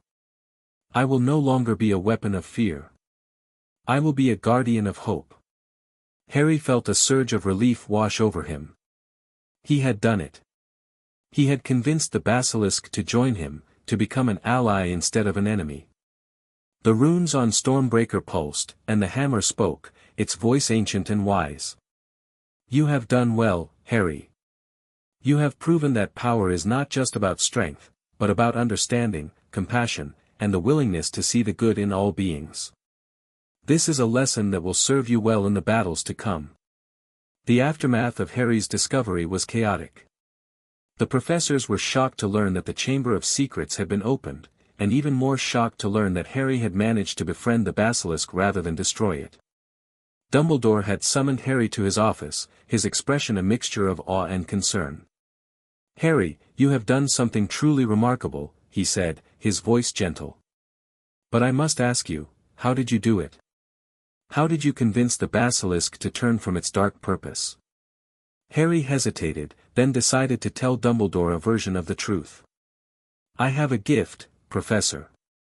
I can speak to snakes. It's called Parseltongue. I used it to communicate with the basilisk, to show it that it didn't have to be a weapon of destruction." Dumbledore's eyes widened. "Parseltongue," he repeated, his voice filled with wonder. "That is a rare and dangerous gift, Harry. It is often associated with dark magic. But you have used it for good, and that is a testament to your character." Harry nodded, his expression serious. "I know it's dangerous, Professor.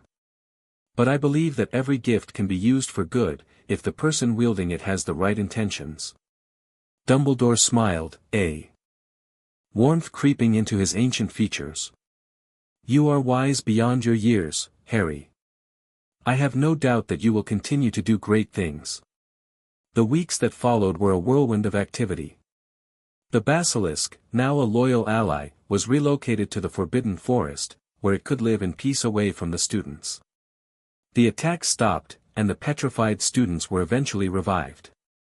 Harry was hailed as a hero, his reputation growing with each passing day.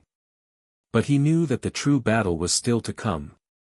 Voldemort was still out there, still plotting, and the Chamber of Secrets had only been a prelude to the greater danger that was approaching. He continued his training in secret, practicing with Stormbreaker and studying the ancient texts. He learned to channel the basilisk's venom, to use it in his magic, to create potions and spells that would help him in his fight against the dark forces that threatened the wizarding world. And he learned the secrets of Salazar Slytherin. The ancient wizard had been a master of dark magic, but he had also been a visionary, a man who understood the need for power and control. His knowledge was dangerous, but it was also valuable. Harry absorbed it all, his mind growing sharper, his magic more powerful. He was becoming a force to be reckoned with, a being of chaos and thunder who would not be stopped. One evening, Harry sat in the room of requirement, Stormbreaker resting in his lap. The runes on its surface glowed softly, and he could feel the hammer's presence in his mind. "You have done well, Harry," Stormbreaker said, its voice filled with pride. "But there is still much to learn. The secrets of the chamber are only the beginning. There are other ancient powers, other hidden truths that you must uncover." Harry nodded, his eyes gleaming with determination. "I'm ready. Whatever it takes, I'll do it." And so, Harry's journey continued. He had faced the basilisk and won its loyalty. He had unlocked the secrets of Slytherin's legacy. But the greatest challenges were still ahead, and he would face them with courage, cunning, and the unshakable support of his family in Asgard. The air of chaos and thunder was becoming a legend, and the wizarding world would never be the same. Chapter 10, Voldemort faces a demigod. The chill of the Forbidden Forest seeped through Harry's robes as he stood at its edge, his breath forming clouds in the cold autumn air. The leaves had turned to gold and crimson, and the sun was setting behind the castle, casting long shadows across the grounds. Harry had been summoned by a strange, urgent feeling, a pull that he couldn't ignore. The chaos energy within him was pulsing, restless, sensing something that he could not yet see. He had been having the dreams again. Vivid, terrifying visions of a dark figure rising from the ashes, his red eyes burning with hatred, his voice hissing promises of destruction. Harry had tried to block them out, to focus on his studies and his training, but the visions persisted, growing stronger with each passing night. Now, as he stood at the edge of the forest, he knew that something was about to happen. Something that would change everything. "Harry." He turned to see Hermione running toward him, her face flushed with exertion. Ron was close behind, his expression a mixture of worry and excitement. "Where have you been?" Hermione demanded, her voice sharp. "We've been looking everywhere for you." Harry frowned, his mind still preoccupied with the strange pull he had felt. "I just needed some air." "What's wrong?" Ron panted, his hands on his knees. It's the Triwizard Tournament. They announced it in the Great Hall. There's going to be a competition between Hogwarts, Beauxbatons, and Durmstrang." Harry blinked, his confusion deepening. The Triwizard Tournament. He had heard of it, a dangerous competition that had been discontinued centuries ago due to the high death toll. Why would they bring it back now? But before he could respond, a cold voice echoed in his mind, sending a shiver down his spine. "Harry Potter. I have been waiting for you." Harry's blood ran cold. He knew that voice.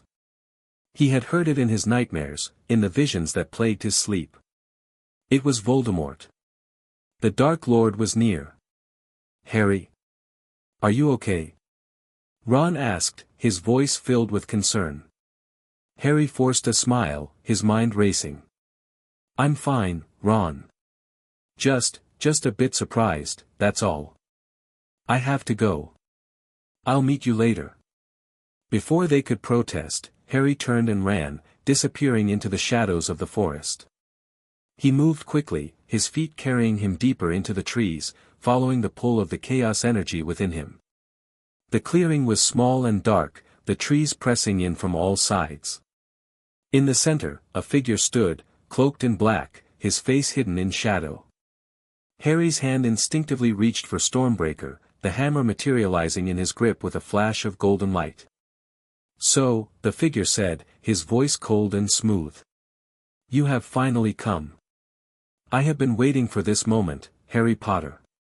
The moment when I would face the boy who defeated me as a mere infant."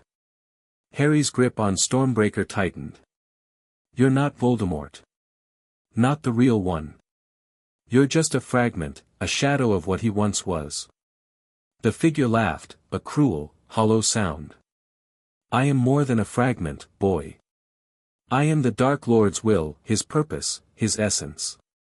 He has sent me to test you, to see if you are worthy of his attention.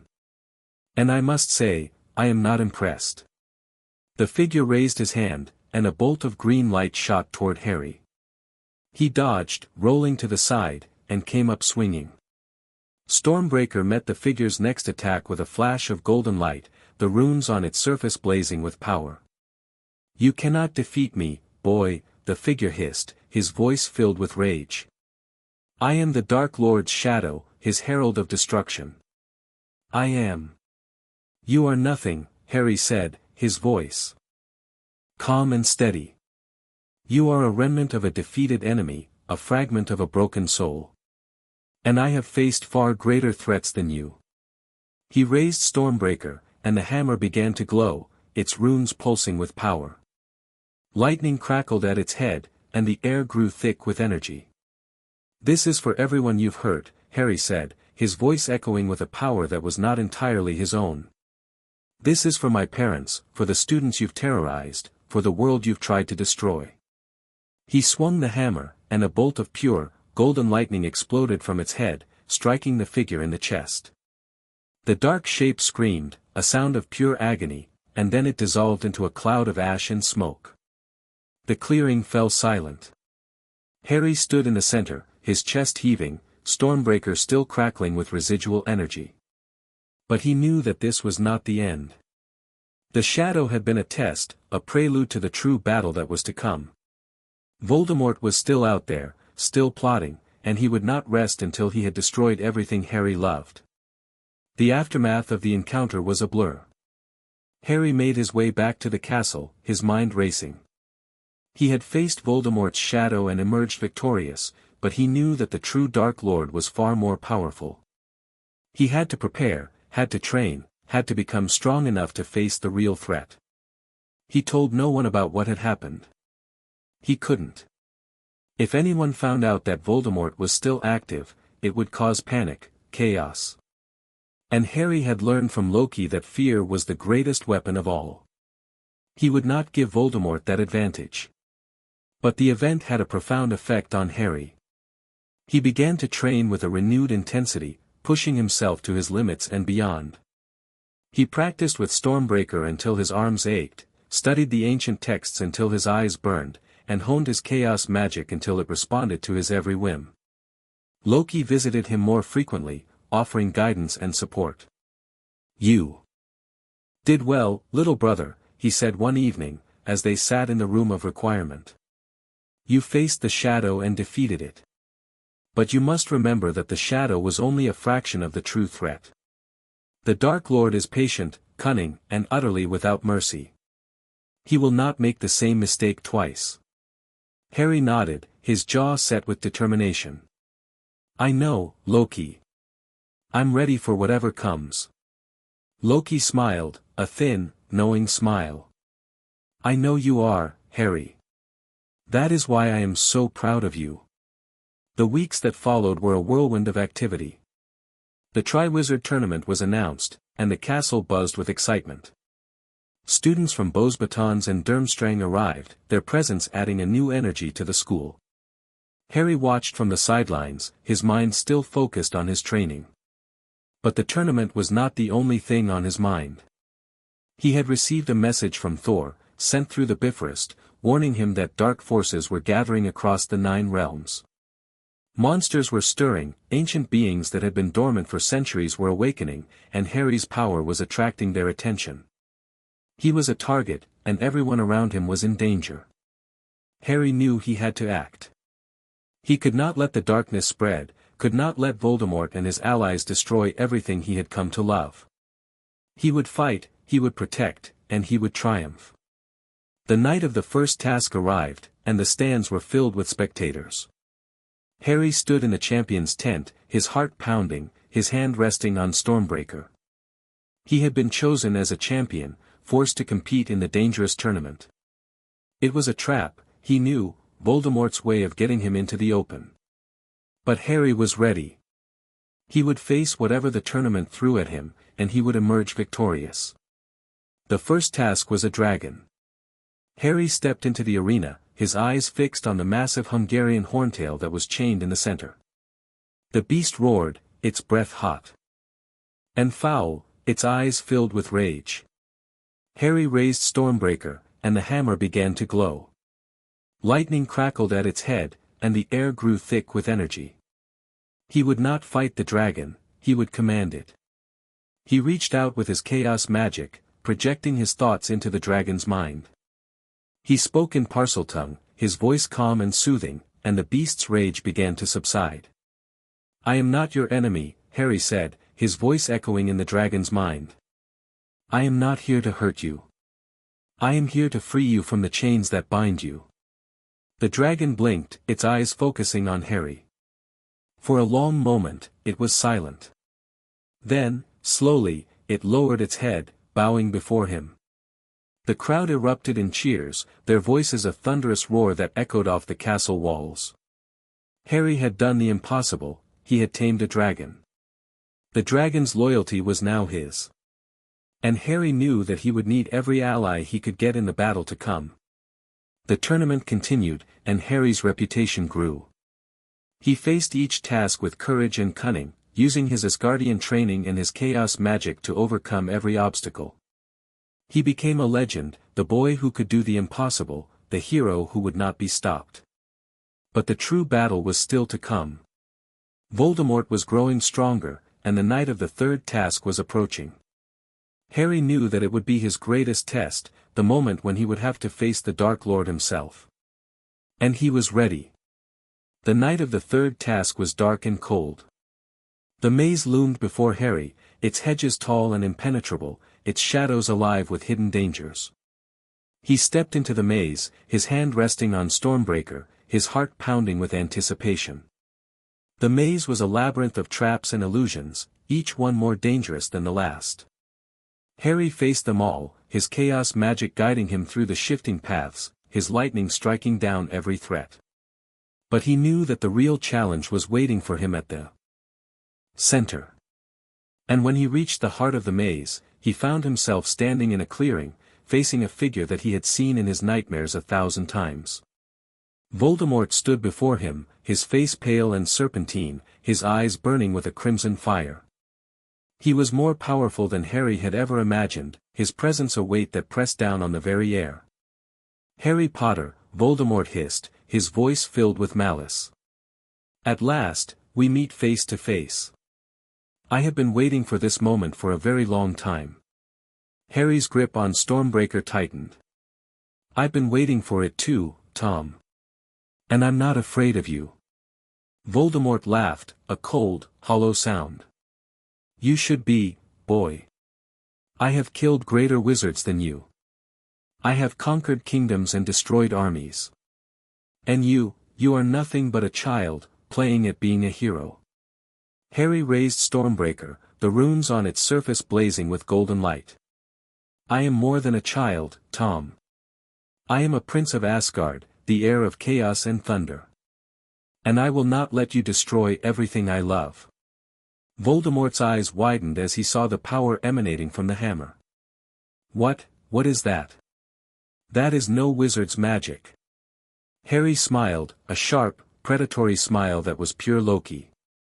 "No, Tom. It's not. It's something far more powerful." He swung Stormbreaker, and a bolt of lightning exploded from its head, striking Voldemort in the chest. The Dark Lord screamed, a sound of pure agony, as the energy coursed through him. "You cannot defeat me!" Voldemort shrieked, his voice filled with rage and fear. "I am immortal. I am invincible." Harry laughed, a cold, bitter sound. "You're wrong, Tom. You're nothing but a broken shadow, a fragment of a man who was too afraid to die. And I am going to destroy you." He raised Stormbreaker again, and the runes on its surface blazed with a new intensity. Chaos energy exploded from the hammer, surrounding Voldemort in a vortex of golden light. The Dark Lord screamed again, his form beginning to dissolve, his power crumbling under the onslaught. And then, with a final, deafening roar, he was gone, reduced to nothing but a cloud of ash and smoke. Harry stood in the clearing, his chest heaving, his heart pounding. He had done it. He had faced Voldemort and won. But he knew that this was not the end. The Dark Lord's soul was still out there, scattered across the world, waiting to be restored. Harry would have to find the remaining Horcruxes, destroy them, and put an end to Voldemort's reign of terror once and for all.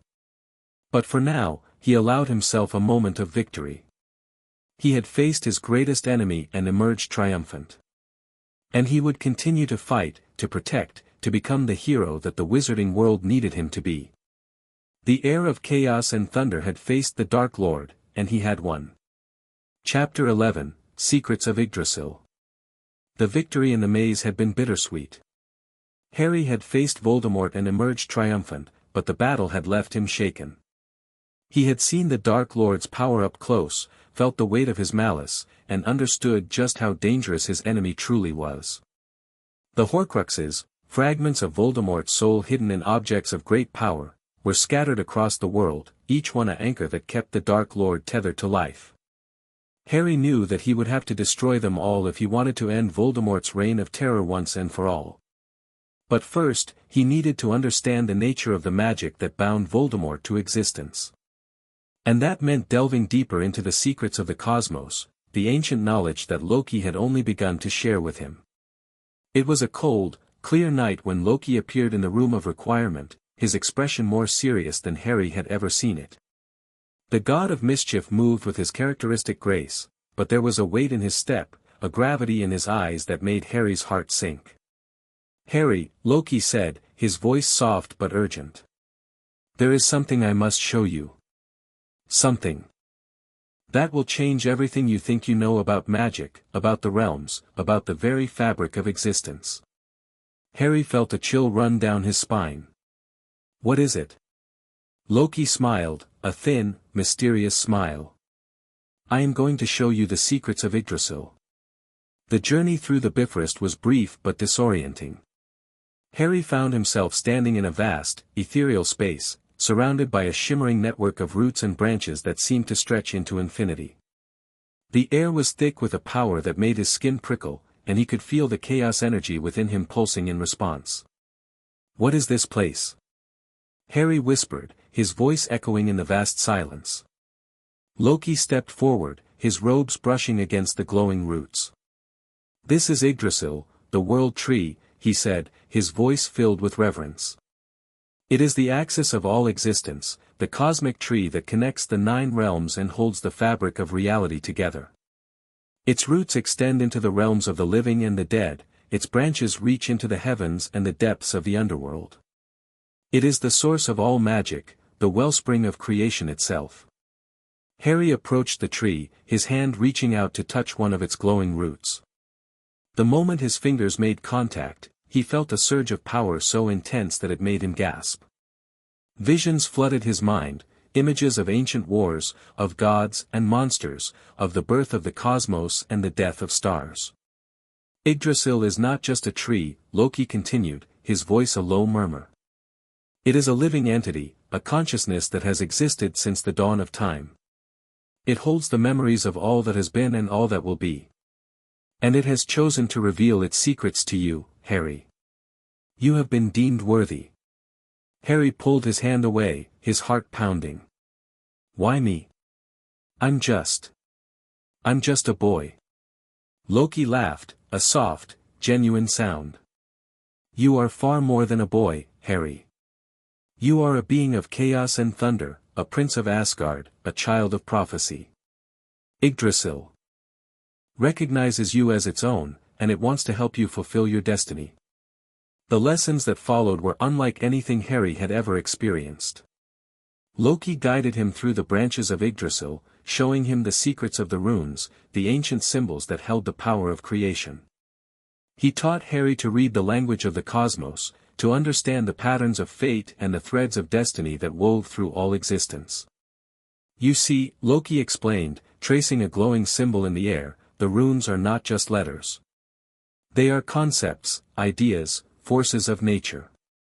Each one carries a piece of the cosmic truth, a fragment of the power that shaped the universe. When you learn to speak them, to wield them, you become a part of that power. Harry practiced tirelessly, his mind expanding with each new revelation. He learned to channel the energy of Yggdrasil through his chaos magic, to weave spells that drew upon the ancient power of the cosmos. His magic became more fluid, more intuitive, more powerful than he had ever imagined. But the most profound discovery was the connection between Yggdrasil and the Horcruxes.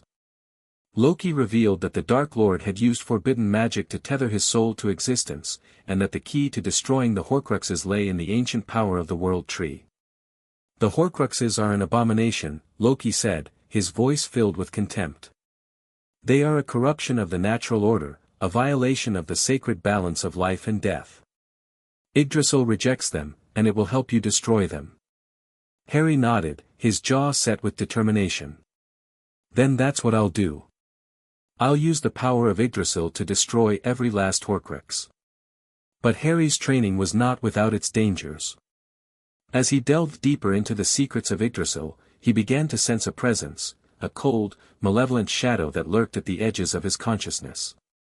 It was Voldemort, he knew, the Dark Lord's soul reaching out to him, trying to corrupt him.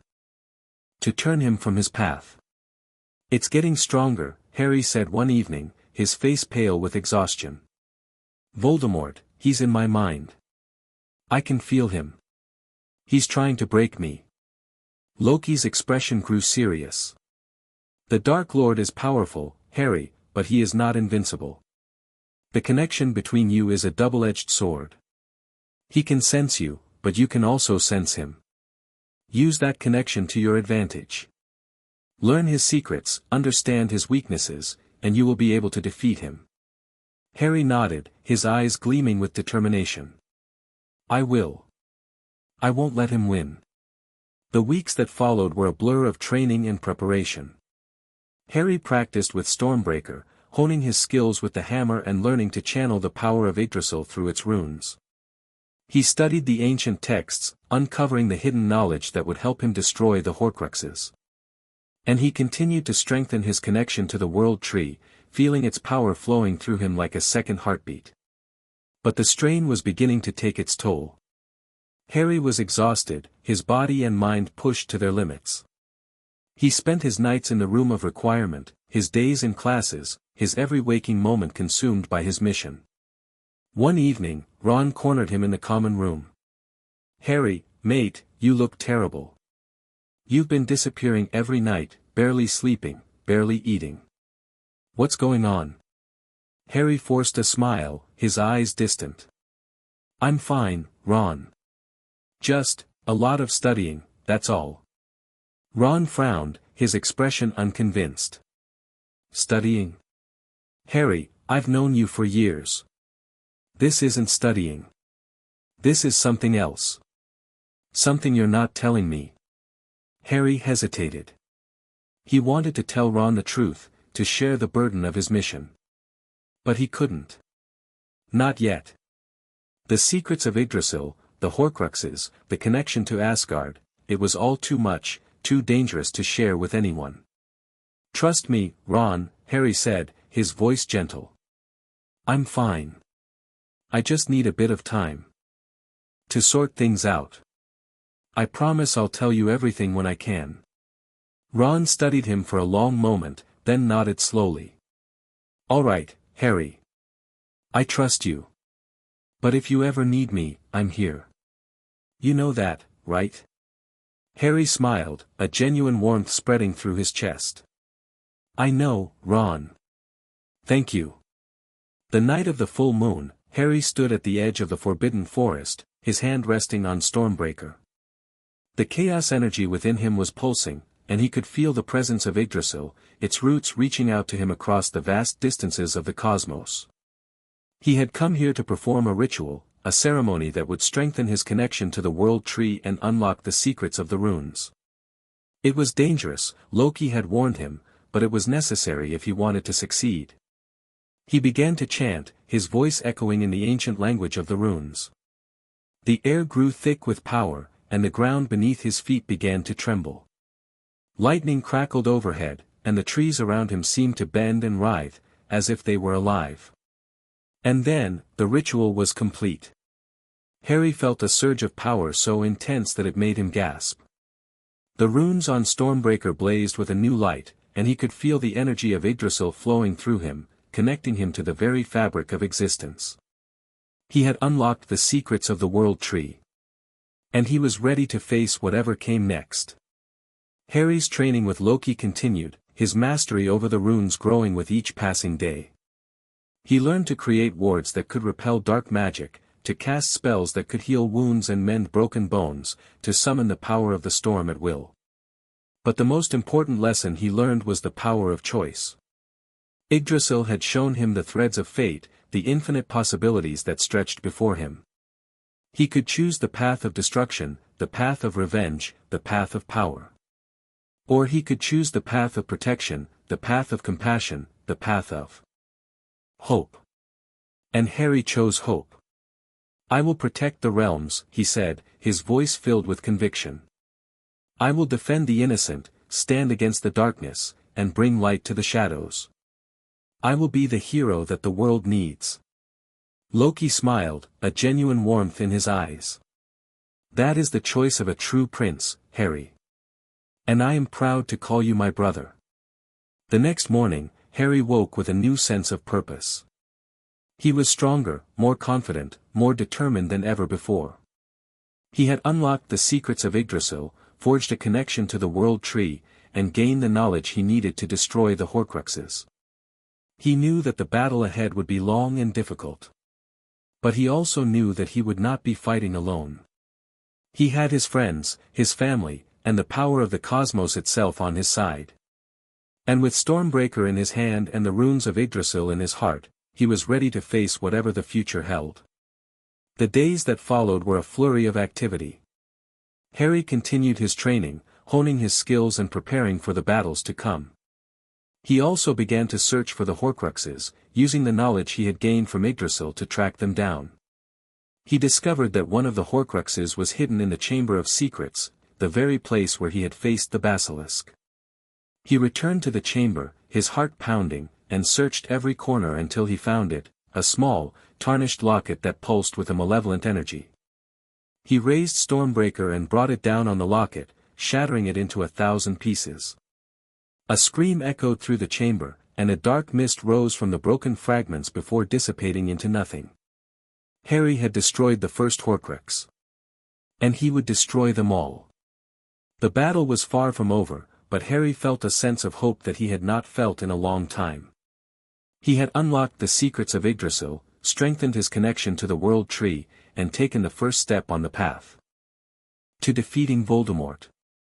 The heir of chaos and thunder was becoming a legend, his name whispered across the 9 realms as a symbol of hope and defiance.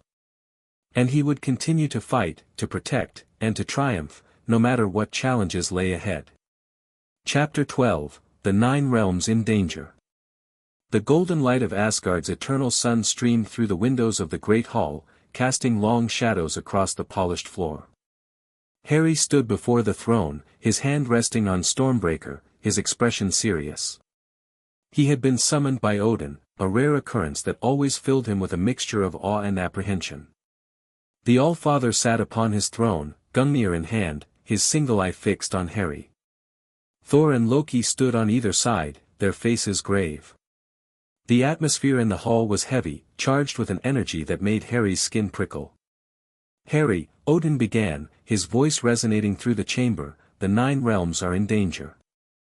Dark forces are stirring, ancient beings awakening from their slumber. The barriers between the realms are weakening, and monsters are beginning to cross into Midgard." Harry's heart sank. He had sensed something was wrong, had felt the chaos energy within him pulsing with unease. But to hear it confirmed by Odin himself made it all too real. "What kind of forces?" Harry asked, his voice steady despite the fear that churned in his stomach. Odin's expression grew grimmer. "Voldemort has allied himself with beings from the darker realms, creatures of shadow and nightmare that have not been seen in centuries. They are using the weakening barriers to cross into Midgard, to spread chaos and destruction. Your world is becoming a battlefield, Harry. And you are at the center of it. Harry felt a cold knot form in his stomach. Voldemort was already a formidable enemy. But with allies from the other realms, he would be nearly unstoppable. Harry knew that he had to act, had to protect the wizarding world from the impending invasion. "I'll do whatever it takes," Harry said, his voice filled with determination. "I won't let them destroy everything I love." Odin nodded, a faint smile crossing his ancient features. "I know you will, Harry. That is why I have called you here. There is something you must see, a vision of the future that will help you prepare for the battles to come." The vision took Harry to a place he had never seen before, a vast, desolate landscape, its sky filled with churning clouds of black and purple. The ground was scorched, covered in the remnants of a great battle. Bodies lay scattered across the field, their faces frozen in expressions of terror. And in the center of the chaos, Harry saw himself, older, stronger, his eyes blazing with golden light. He stood atop a mound of rubble, Stormbreaker raised high, lightning crackling around him. Around him, a vast army of dark creatures surged forward, their eyes glowing with malevolent hunger. But Harry was not alone. Behind him stood Thor and Loki, their weapons drawn, their faces set with determination. And behind them, an army of Asgardian warriors, their armor gleaming, their banners flying high. "Together, we will stand," the vision Harry said, his voice echoing with a power that was not entirely his own. "Together, we will fight. And together, we will win." The vision faded, and Harry found himself back in the great hall, his heart pounding. He had seen the future, a future of war and destruction, but also of hope and victory. "The vision is a warning, Harry," Odin said, his voice gentle. "But it is also a promise. You will not fight alone. The forces of Asgard will stand with you. But first, you must protect Hogwarts. The school has become a target, a symbol of resistance against the darkness. Voldemort will stop at nothing to destroy it." Harry nodded, his jaw set with determination. "I'll protect Hogwarts. I'll protect everyone. I won't let Voldemort win." The journey back to Hogwarts was swift, the Bifrost. Depositing Harry on the edge of the Forbidden Forest. He made his way to the castle, his mind racing with plans and strategies. He had to warn the professors, had to prepare the students for the dangers that were coming. But when he arrived at the castle, he found chaos. The students were in a panic, their faces pale with fear. Professors were running through the corridors, their wands drawn. And in the distance, Harry could hear the sound of screaming. "What's happening?" Harry demanded, grabbing a passing student by the arm. The student's eyes were wide with terror. "Monsters, Harry. Monsters have invaded the castle. They came through the walls, out of nowhere. They're everywhere." Harry's blood ran cold. The barriers were weakening faster than he had anticipated. Voldemort's allies had already infiltrated Hogwarts. He drew Stormbreaker, the hammer materializing in his hand with a flash of golden light. The runes on its surface blazed with power, and Harry felt a surge of energy course through him. "I won't let them hurt anyone," he said, his voice filled with conviction. "I'll protect this school. I'll protect everyone." The battle was fierce. Harry fought his way through the corridors, his lightning striking down the dark creatures that had invaded the castle. He encountered trolls, dementors, and creatures he had never seen before, beings of shadow and nightmare that seemed to be made of pure malice. But Harry was not alone. The professors fought beside him, their spells blazing against the darkness. McGonagall's wand flashed, transfiguring a troll into a harmless frog. Snape's potions exploded in clouds of green smoke, disorienting the creatures. And Dumbledore, the ancient wizard, stood at the center of the chaos, his eyes blazing with a fierce, protective light. But it was Harry who turned the tide. He raised Stormbreaker, and lightning exploded from its head, a bolt of pure, golden energy that struck the floor and sent a shockwave through the castle. The dark creatures screamed, their forms dissolving into ash and shadow. "Harry! Over here!" Harry turned to see Ron and Hermione, their wands raised, their faces pale with fear. They were cornered by a group of Dementors, their forms swirling in the air, their cold presence draining the warmth from the room. Harry moved quickly, his lightning striking the Dementors and driving them back. He reached his friends, his hand on Stormbreaker, his eyes scanning the room for any remaining threats. "Are you all right?" he asked, his voice filled with concern. Ron nodded, his breath coming in ragged gasps. "We're fine. But Harry, there are more of them. They're everywhere." Harry's jaw set with determination. "Then we'll fight them. All of them. Together." The battle raged for hours, but eventually, the dark creatures were driven back. The castle was scarred, its walls blackened with soot, its corridors littered with debris. But it was still standing. Hogwarts had survived. Harry stood in the great hall, surrounded by his friends and allies. He was exhausted, his body aching, his mind numb with fatigue. But he was also filled with a sense of triumph. He had protected the school, had driven back the darkness. "You did it, Harry," Hermione said, her voice filled with admiration. "You saved us all." Harry shook his head, a weary smile on his face. "I didn't do it alone. We all did it together. We fought, and we won." But even as he spoke, Harry knew that this was only the beginning. Voldemort's allies had been driven back, but they would return. The barriers between the realms were still weakening, and the darkness was still growing. He had to find a way to strengthen the barriers, to prevent the monsters from crossing into Midgard. And he had to do it quickly, before it was too late. That night, Harry sat in the room of requirement, his hand resting on Stormbreaker. The runes on its surface glowed softly, and he could feel the hammer's presence in his mind. "You did well today, Harry," Stormbreaker said, its voice filled with pride. "You protected the school and those you love. But the battles are only beginning. The darkness is spreading, and you must be ready to face it." Harry nodded, his eyes gleaming with determination. "I know. I'm ready. Whatever it takes, I'll do it." The next morning, Harry convened a meeting with the professors and the heads of the magical governments.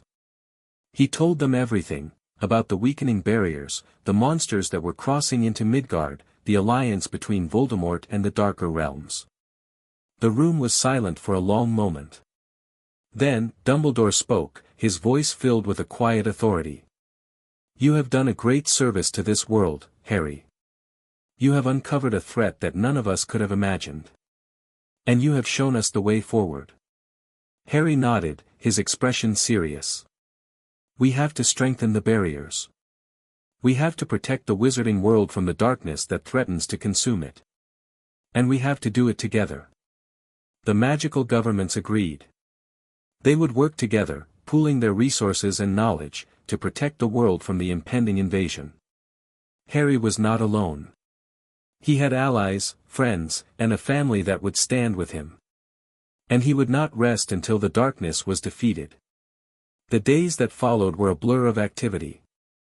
Harry worked tirelessly with the magical governments, strengthening the barriers and preparing for the battles to come. He also continued his training, pushing himself to his limits and beyond. But the weight of his mission was heavy. He was tired, emotionally drained, and the nightmares continued to plague him. Voldemort's presence was growing stronger, and Harry could feel the Dark Lord's malice pressing against his mind. One evening, Loki appeared in his chambers, his expression unreadable.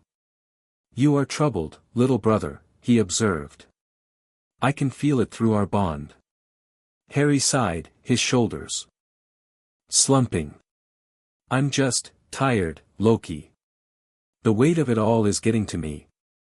I don't know if I can do it." Loki placed a hand on his shoulder, his grip firm and reassuring. "You are stronger than you know, Harry. And you are not alone. I am here, as is Thor, as is Frigga, as is everyone who loves you. We will stand with you, and we will help you carry the burden." Harry smiled, a genuine warmth spreading through his chest. "Thank you, Loki. For everything." Loki smiled, his sharp features softening. "You are welcome, little brother. Now, let us rest. Tomorrow, we continue the fight." The heir of chaos and thunder was weary, but he was not broken. He had faced the darkness and survived. And he would continue to fight, to protect, and to triumph, no matter what challenges lay ahead. The 9 realms were in danger, but Harry was ready to face the threat. He was a prince of Asgard, a being of chaos and thunder, and he would not be defeated. Chapter 13, The Wrath of Thunder. The storm came without warning.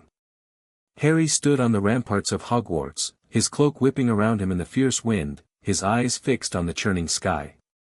The clouds were black, pregnant with fury, and lightning streaked across the heavens like veins of molten gold. The air was thick with ozone and the promise of destruction. Harry could feel it in his bones, in the chaos energy that pulsed beneath his skin, in the wild rhythm of his heart. The creatures had returned. Dark shapes moved in the shadows of the forbidden forest, their eyes gleaming with malevolent hunger. Voldemort's allies had gathered for a second assault, their numbers greater than before, their purpose more focused.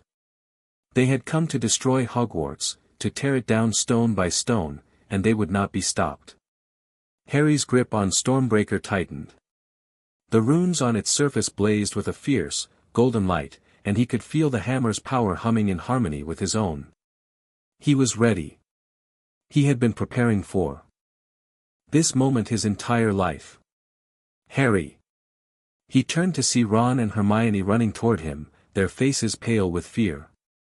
Behind them, the other students were gathering on the ramparts, their wands raised, their expressions a mixture of terror and determination.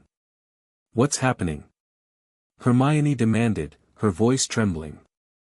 "The barriers, they've collapsed. The creatures are everywhere." Harry nodded, his jaw set. "I know. They've come to destroy Hogwarts. But they won't succeed. Not while I'm here." He raised Stormbreaker, and the hammer began to glow. The runes on its surface pulsed with power, and the air grew thick with energy.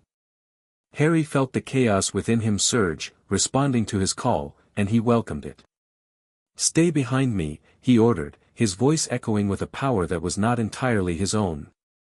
"I'll protect you. I'll protect all of you." The army of darkness descended upon the castle like a tide of shadow. Trolls, dementors, and creatures of nightmare poured through the gates, their roars echoing off the ancient stone. The students screamed, their spells flying wildly, but the creatures seemed unstoppable. Harry raised Stormbreaker, and the sky answered. Lightning exploded from the hammer, a bolt of pure, golden energy that struck the ground and sent a shockwave through the battlefield. The creatures screamed, their forms dissolving into ash and shadow. Harry swung again, and another bolt struck, carving a path of destruction through the enemy ranks. The storm intensified. The clouds churned, and the wind howled, and the rain fell in sheets, but Harry stood at the center of the chaos, untouched, untouchable. He was the eye of the storm, the heart of the tempest. He called upon Thor's blessing, the ancient power that had been bestowed upon him during his time in Asgard. The lightning within him surged, and he felt a connection to the thunder, a bond that transcended the physical world. "Come to me!" Harry shouted, his voice echoing across the battlefield. "Come and face me, you cowards! I am Harry of Asgard, the heir of chaos and thunder. And I will not let you destroy this place." The creatures hesitated. They had faced many enemies, but never one like Harry. His power was raw, primal, and utterly terrifying. They could feel it in the air, taste it in the rain, the wrath of thunder. But the battle was far from over. Voldemort's allies were relentless, and their numbers seemed endless. For every creature Harry struck down, 2 more took its place. The students were fighting bravely, but they were outmatched. The castle was beginning to fall. Harry needed to do something drastic, something that would turn the tide of the battle once and for all. He closed his eyes, reaching deep within himself. The chaos energy surged, and he felt the connection to Yggdrasil, the world tree, pulsing in his mind. He channeled it through Stormbreaker, letting the power flow through him like a river of fire. And then, he let it go. The explosion was unlike anything the battlefield had ever seen. A wave of golden light erupted from Stormbreaker, radiating outward in all directions. It washed over the creatures, dissolving them into nothing. It struck the ground, carving deep trenches in the earth. It lit up the sky, turning night into day. When the light faded, the battlefield was silent. The creatures were gone, every last one of them. The students stared, their eyes wide with shock. The professors stood frozen, their wands lowered. Harry stood in the center of the chaos, Stormbreaker raised, his body wreathed in golden light. He was breathing heavily, his heart pounding, but he was alive. He had done it. He had saved them all. Harry. Ron whispered, his voice filled with awe. That was incredible. Harry lowered Stormbreaker, a weary smile on his face. I told you, Ron. I told you I'd protect you. The aftermath of the battle was a blur. The students were tended to, the wounded healed, the dead mourned. Harry was hailed as a hero, his name on everyone's lips. But he did not bask in the glory. He knew that the battle was only the beginning. Voldemort was still out there, still plotting. The Horcruxes were still scattered across the world. And the barriers between the realms were still weak. Harry had won the battle, but the war was far from over. He retreated to the room of requirement, needing a moment to himself. Stormbreaker rested in his lap, its runes glowing softly. The hammer's presence was a comfort, a reminder that he was not alone. You did well, Harry, Stormbreaker said, its voice filled with pride. You channeled the storm, wielded the thunder, and protected those you love. That is the mark of a true warrior. Harry smiled, a tired, grateful smile. Thank you. I couldn't have done it without you. You would have found a way, Stormbreaker replied. You are strong, Harry. Stronger than you know. And you will need that strength in the battles to come. The days that followed were filled with planning and preparation. Harry worked with the magical governments, strengthening the barriers and fortifying the castle against future attacks. He also continued his training, pushing himself to his limits and beyond. But the nightmares persisted. Voldemort was growing stronger, his presence pressing against Harry's mind like a cold, malevolent weight. Harry could feel the Dark Lord's malice, his hunger, his obsession with destroying everything Harry loved. One evening, Harry sat on the ramparts, staring out at the forbidden forest. The storm had passed, but the sky was still dark, the clouds heavy with the promise of more rain. He felt a presence beside him, Loki, silent and watchful. You are troubled, little brother, Loki observed, his voice soft. I can feel it through our bond. Voldemort is pressuring you. Harry nodded, his jaw tight. He's in my mind, Loki. I can feel him, feel his hatred. He wants to break me, to make me give up. Loki placed a hand on his shoulder, his grip firm and reassuring. He cannot break you, Harry. You are stronger than he could ever imagine. And you are not alone. I am here, as is Thor, as is everyone who loves you. We will stand with you, and we will help you carry the burden.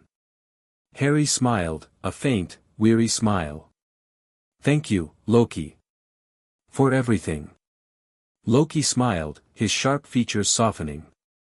You are welcome, little brother. Now, let us rest. Tomorrow, we continue the fight.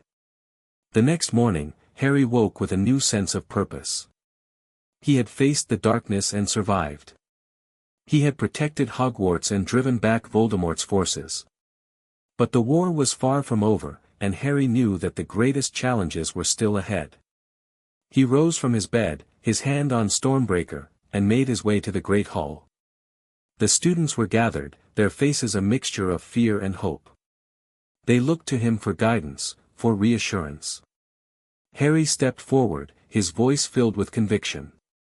"We have faced the darkness and survived. We have fought, and we have won. But the war is not over. Voldemort is still out there, still plotting. We must be ready for whatever comes next." He raised Stormbreaker, the hammer gleaming in the morning light. "But we will not face it alone. We have allies, friends, and the power of the cosmos itself on our side. We will stand together, and we will triumph." The students cheered, their voices a thunderous roar that echoed off the walls. Harry felt a surge of hope, a warmth that spread through his chest. He was not alone. He had his friends, his family, and the power of the storm at his command. The wrath of thunder had been unleashed, and the darkness had been driven back. But the battle was far from over. Voldemort was still out there, and the Horcruxes were still scattered across the world. Harry knew that he had to destroy them all, to put an end to the Dark Lord's reign of terror once and for all. He would face the challenges ahead with courage, cunning, and the unshakable support of his family in Asgard. The heir of chaos and thunder had proven his worth, and he would not rest until the darkness was vanquished. The storm was his to command, and he would use it to protect everything he loved. The wrath of thunder had been unleashed, and nothing would stand in his way. Chapter 14, The King of Chaos. The aftermath of the great battle had left Hogwarts scarred but standing. The castle walls bore the marks of conflict, blackened in places where dark magic had scorched the ancient stone. But the students had returned, the halls once again filled with the murmur of voices and the rustle of robes. Life, resilient and stubborn, had reasserted itself. Harry, however, found no peace in the return to normalcy.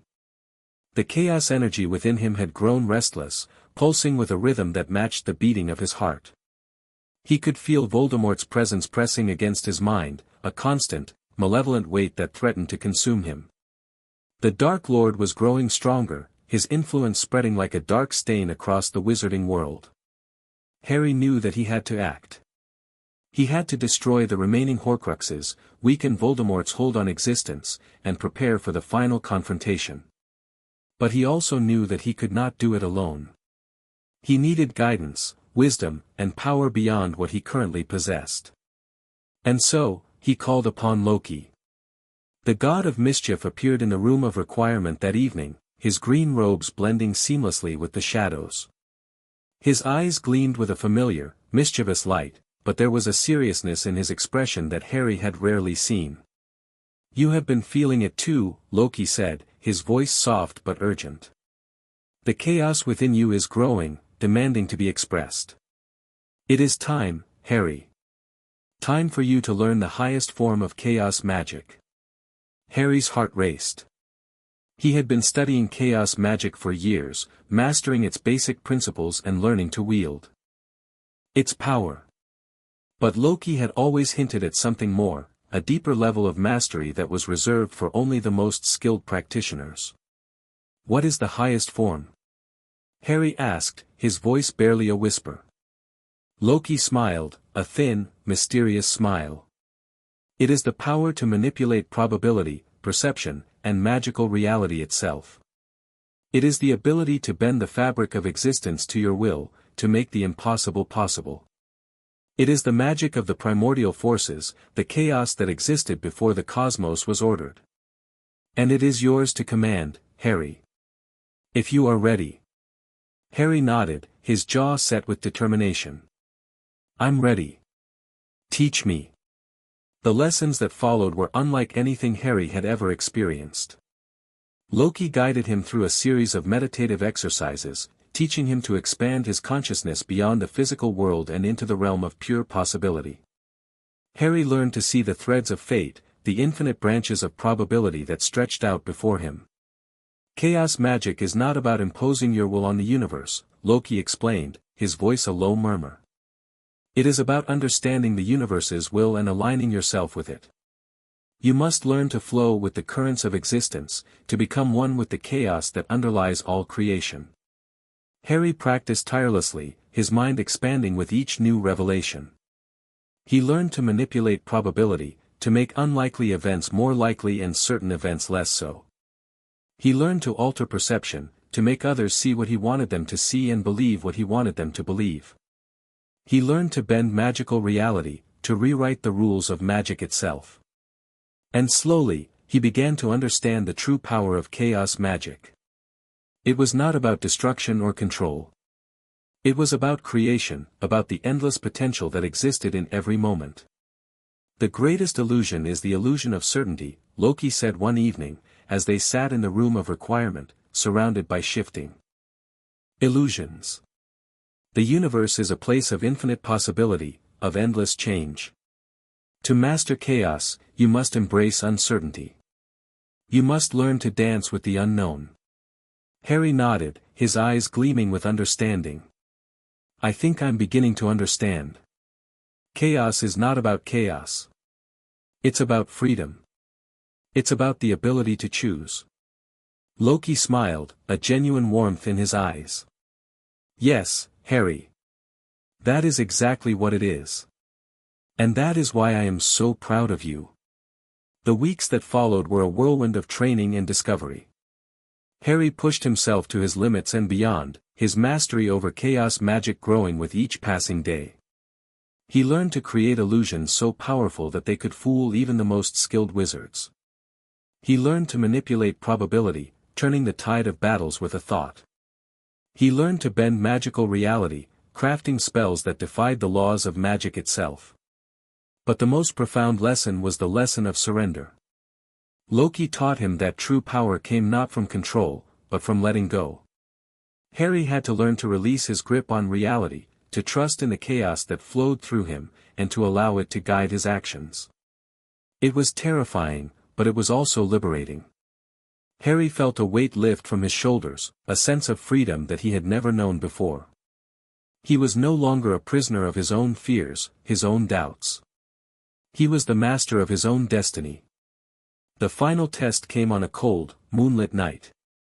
Harry stood in the center of the room of requirement, his eyes closed, his body still.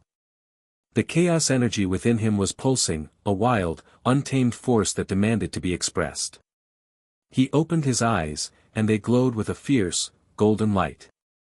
The room around him began to shift and warp, its walls dissolving into a vortex of color and light. Harry raised his hands, and the chaos energy exploded outward, reshaping reality around him. He was no longer in the room of requirement. He was standing in the heart of the cosmos, surrounded by the infinite branches of Yggdrasil. The world tree pulsed with a power that was both ancient and eternal, and Harry felt a connection to it that transcended all understanding. I am the king of chaos, Harry said, his voice echoing through the void. I am the master of the storm, the heir of thunder, the prince of Asgard. And I will not be stopped. The chaos energy surged, and Harry felt a sense of power so immense that it made him gasp. He had unlocked the highest form of chaos magic. He was ready. The next morning, Harry woke with a new sense of purpose. He had mastered the highest form of chaos magic, and he knew that he was ready to face whatever challenges lay ahead. The Horcruxes were still scattered across the world, Voldemort was still growing stronger, and the barriers between the realms were still weak. But Harry was no longer afraid. He met Loki in the room of requirement, his expression calm and confident. I'm ready, Loki. I'm ready to face Voldemort. Loki studied him for a long moment, his eyes unreadable. Then, slowly, he smiled. Yes, Harry. You are ready. But remember, the greatest battle is not the one you fight with your enemies. It is the one you fight with yourself. Trust in your power, trust in your heart, and you will prevail. Harry nodded, his jaw set with determination. I will. I promise. The days that followed were filled with preparation. Harry worked with the magical governments, strengthening the barriers and preparing for the final confrontation. He also continued his training, honing his chaos magic and perfecting his control over the storm. But he also took time to be with his friends.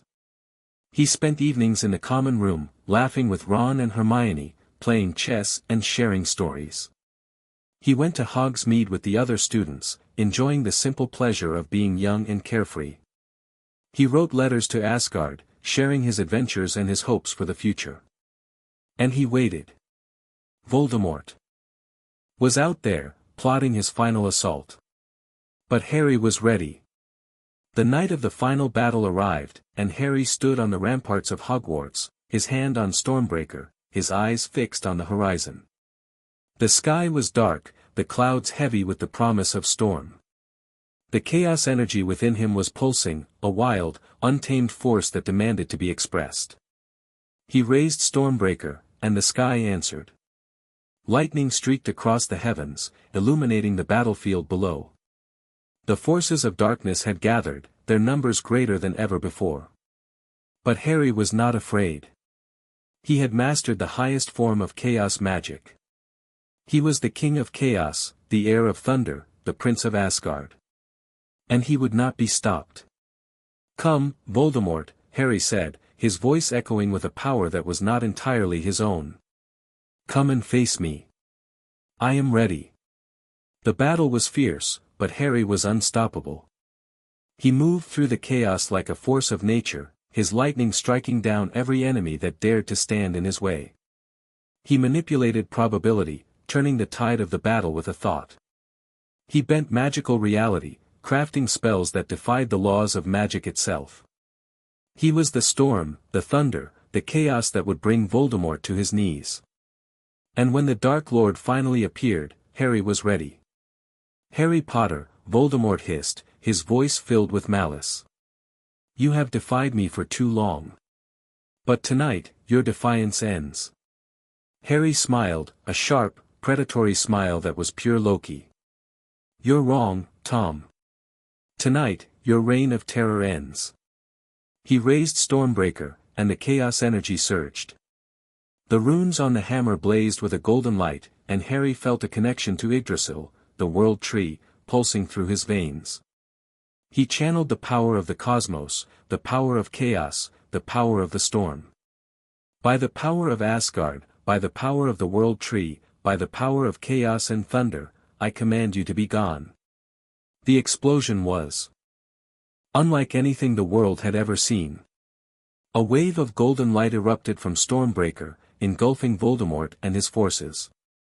The Dark Lord screamed, a sound of pure agony, as the chaos energy tore through his soul. His form began to dissolve, his power crumbling under the onslaught. And then, with a final, deafening roar, he was gone. Reduced to nothing but a cloud of ash and smoke. Harry stood in the center of the battlefield, his chest heaving, his heart pounding. He had done it. He had defeated Voldemort. The Dark Lord was gone, his Horcruxes destroyed, his reign of terror ended. He had become the King of Chaos, the Master of the Storm, the true heir of thunder and chaos. The victory was celebrated across all the realms. Harry was hailed as a hero, his name spoken with reverence and awe. The wizarding world was free, the barriers between the realms strengthened, and the forces of darkness driven back. But Harry did not rest on his laurels. He knew that the world was still dangerous, that new threats would arise, that the battle for peace was never truly over. But he was ready. He had the power, the wisdom, and the courage to face whatever challenges lay ahead. He returned to Asgard, to his family, to the golden halls where he had found his true home. He stood before Odin, his head held high, his hand on Stormbreaker. "You have done well, Harry," Odin said, his voice filled with pride. "You have proven yourself worthy of the title you bear. You are a prince of Asgard, the heir of chaos and thunder, the king of chaos. And you will always have a home here." Harry smiled, a warmth spreading through his chest. "Thank you, All-Father. For everything." Odin nodded, a rare smile crossing his ancient features. "You are welcome, my child. Now, go. Your destiny awaits."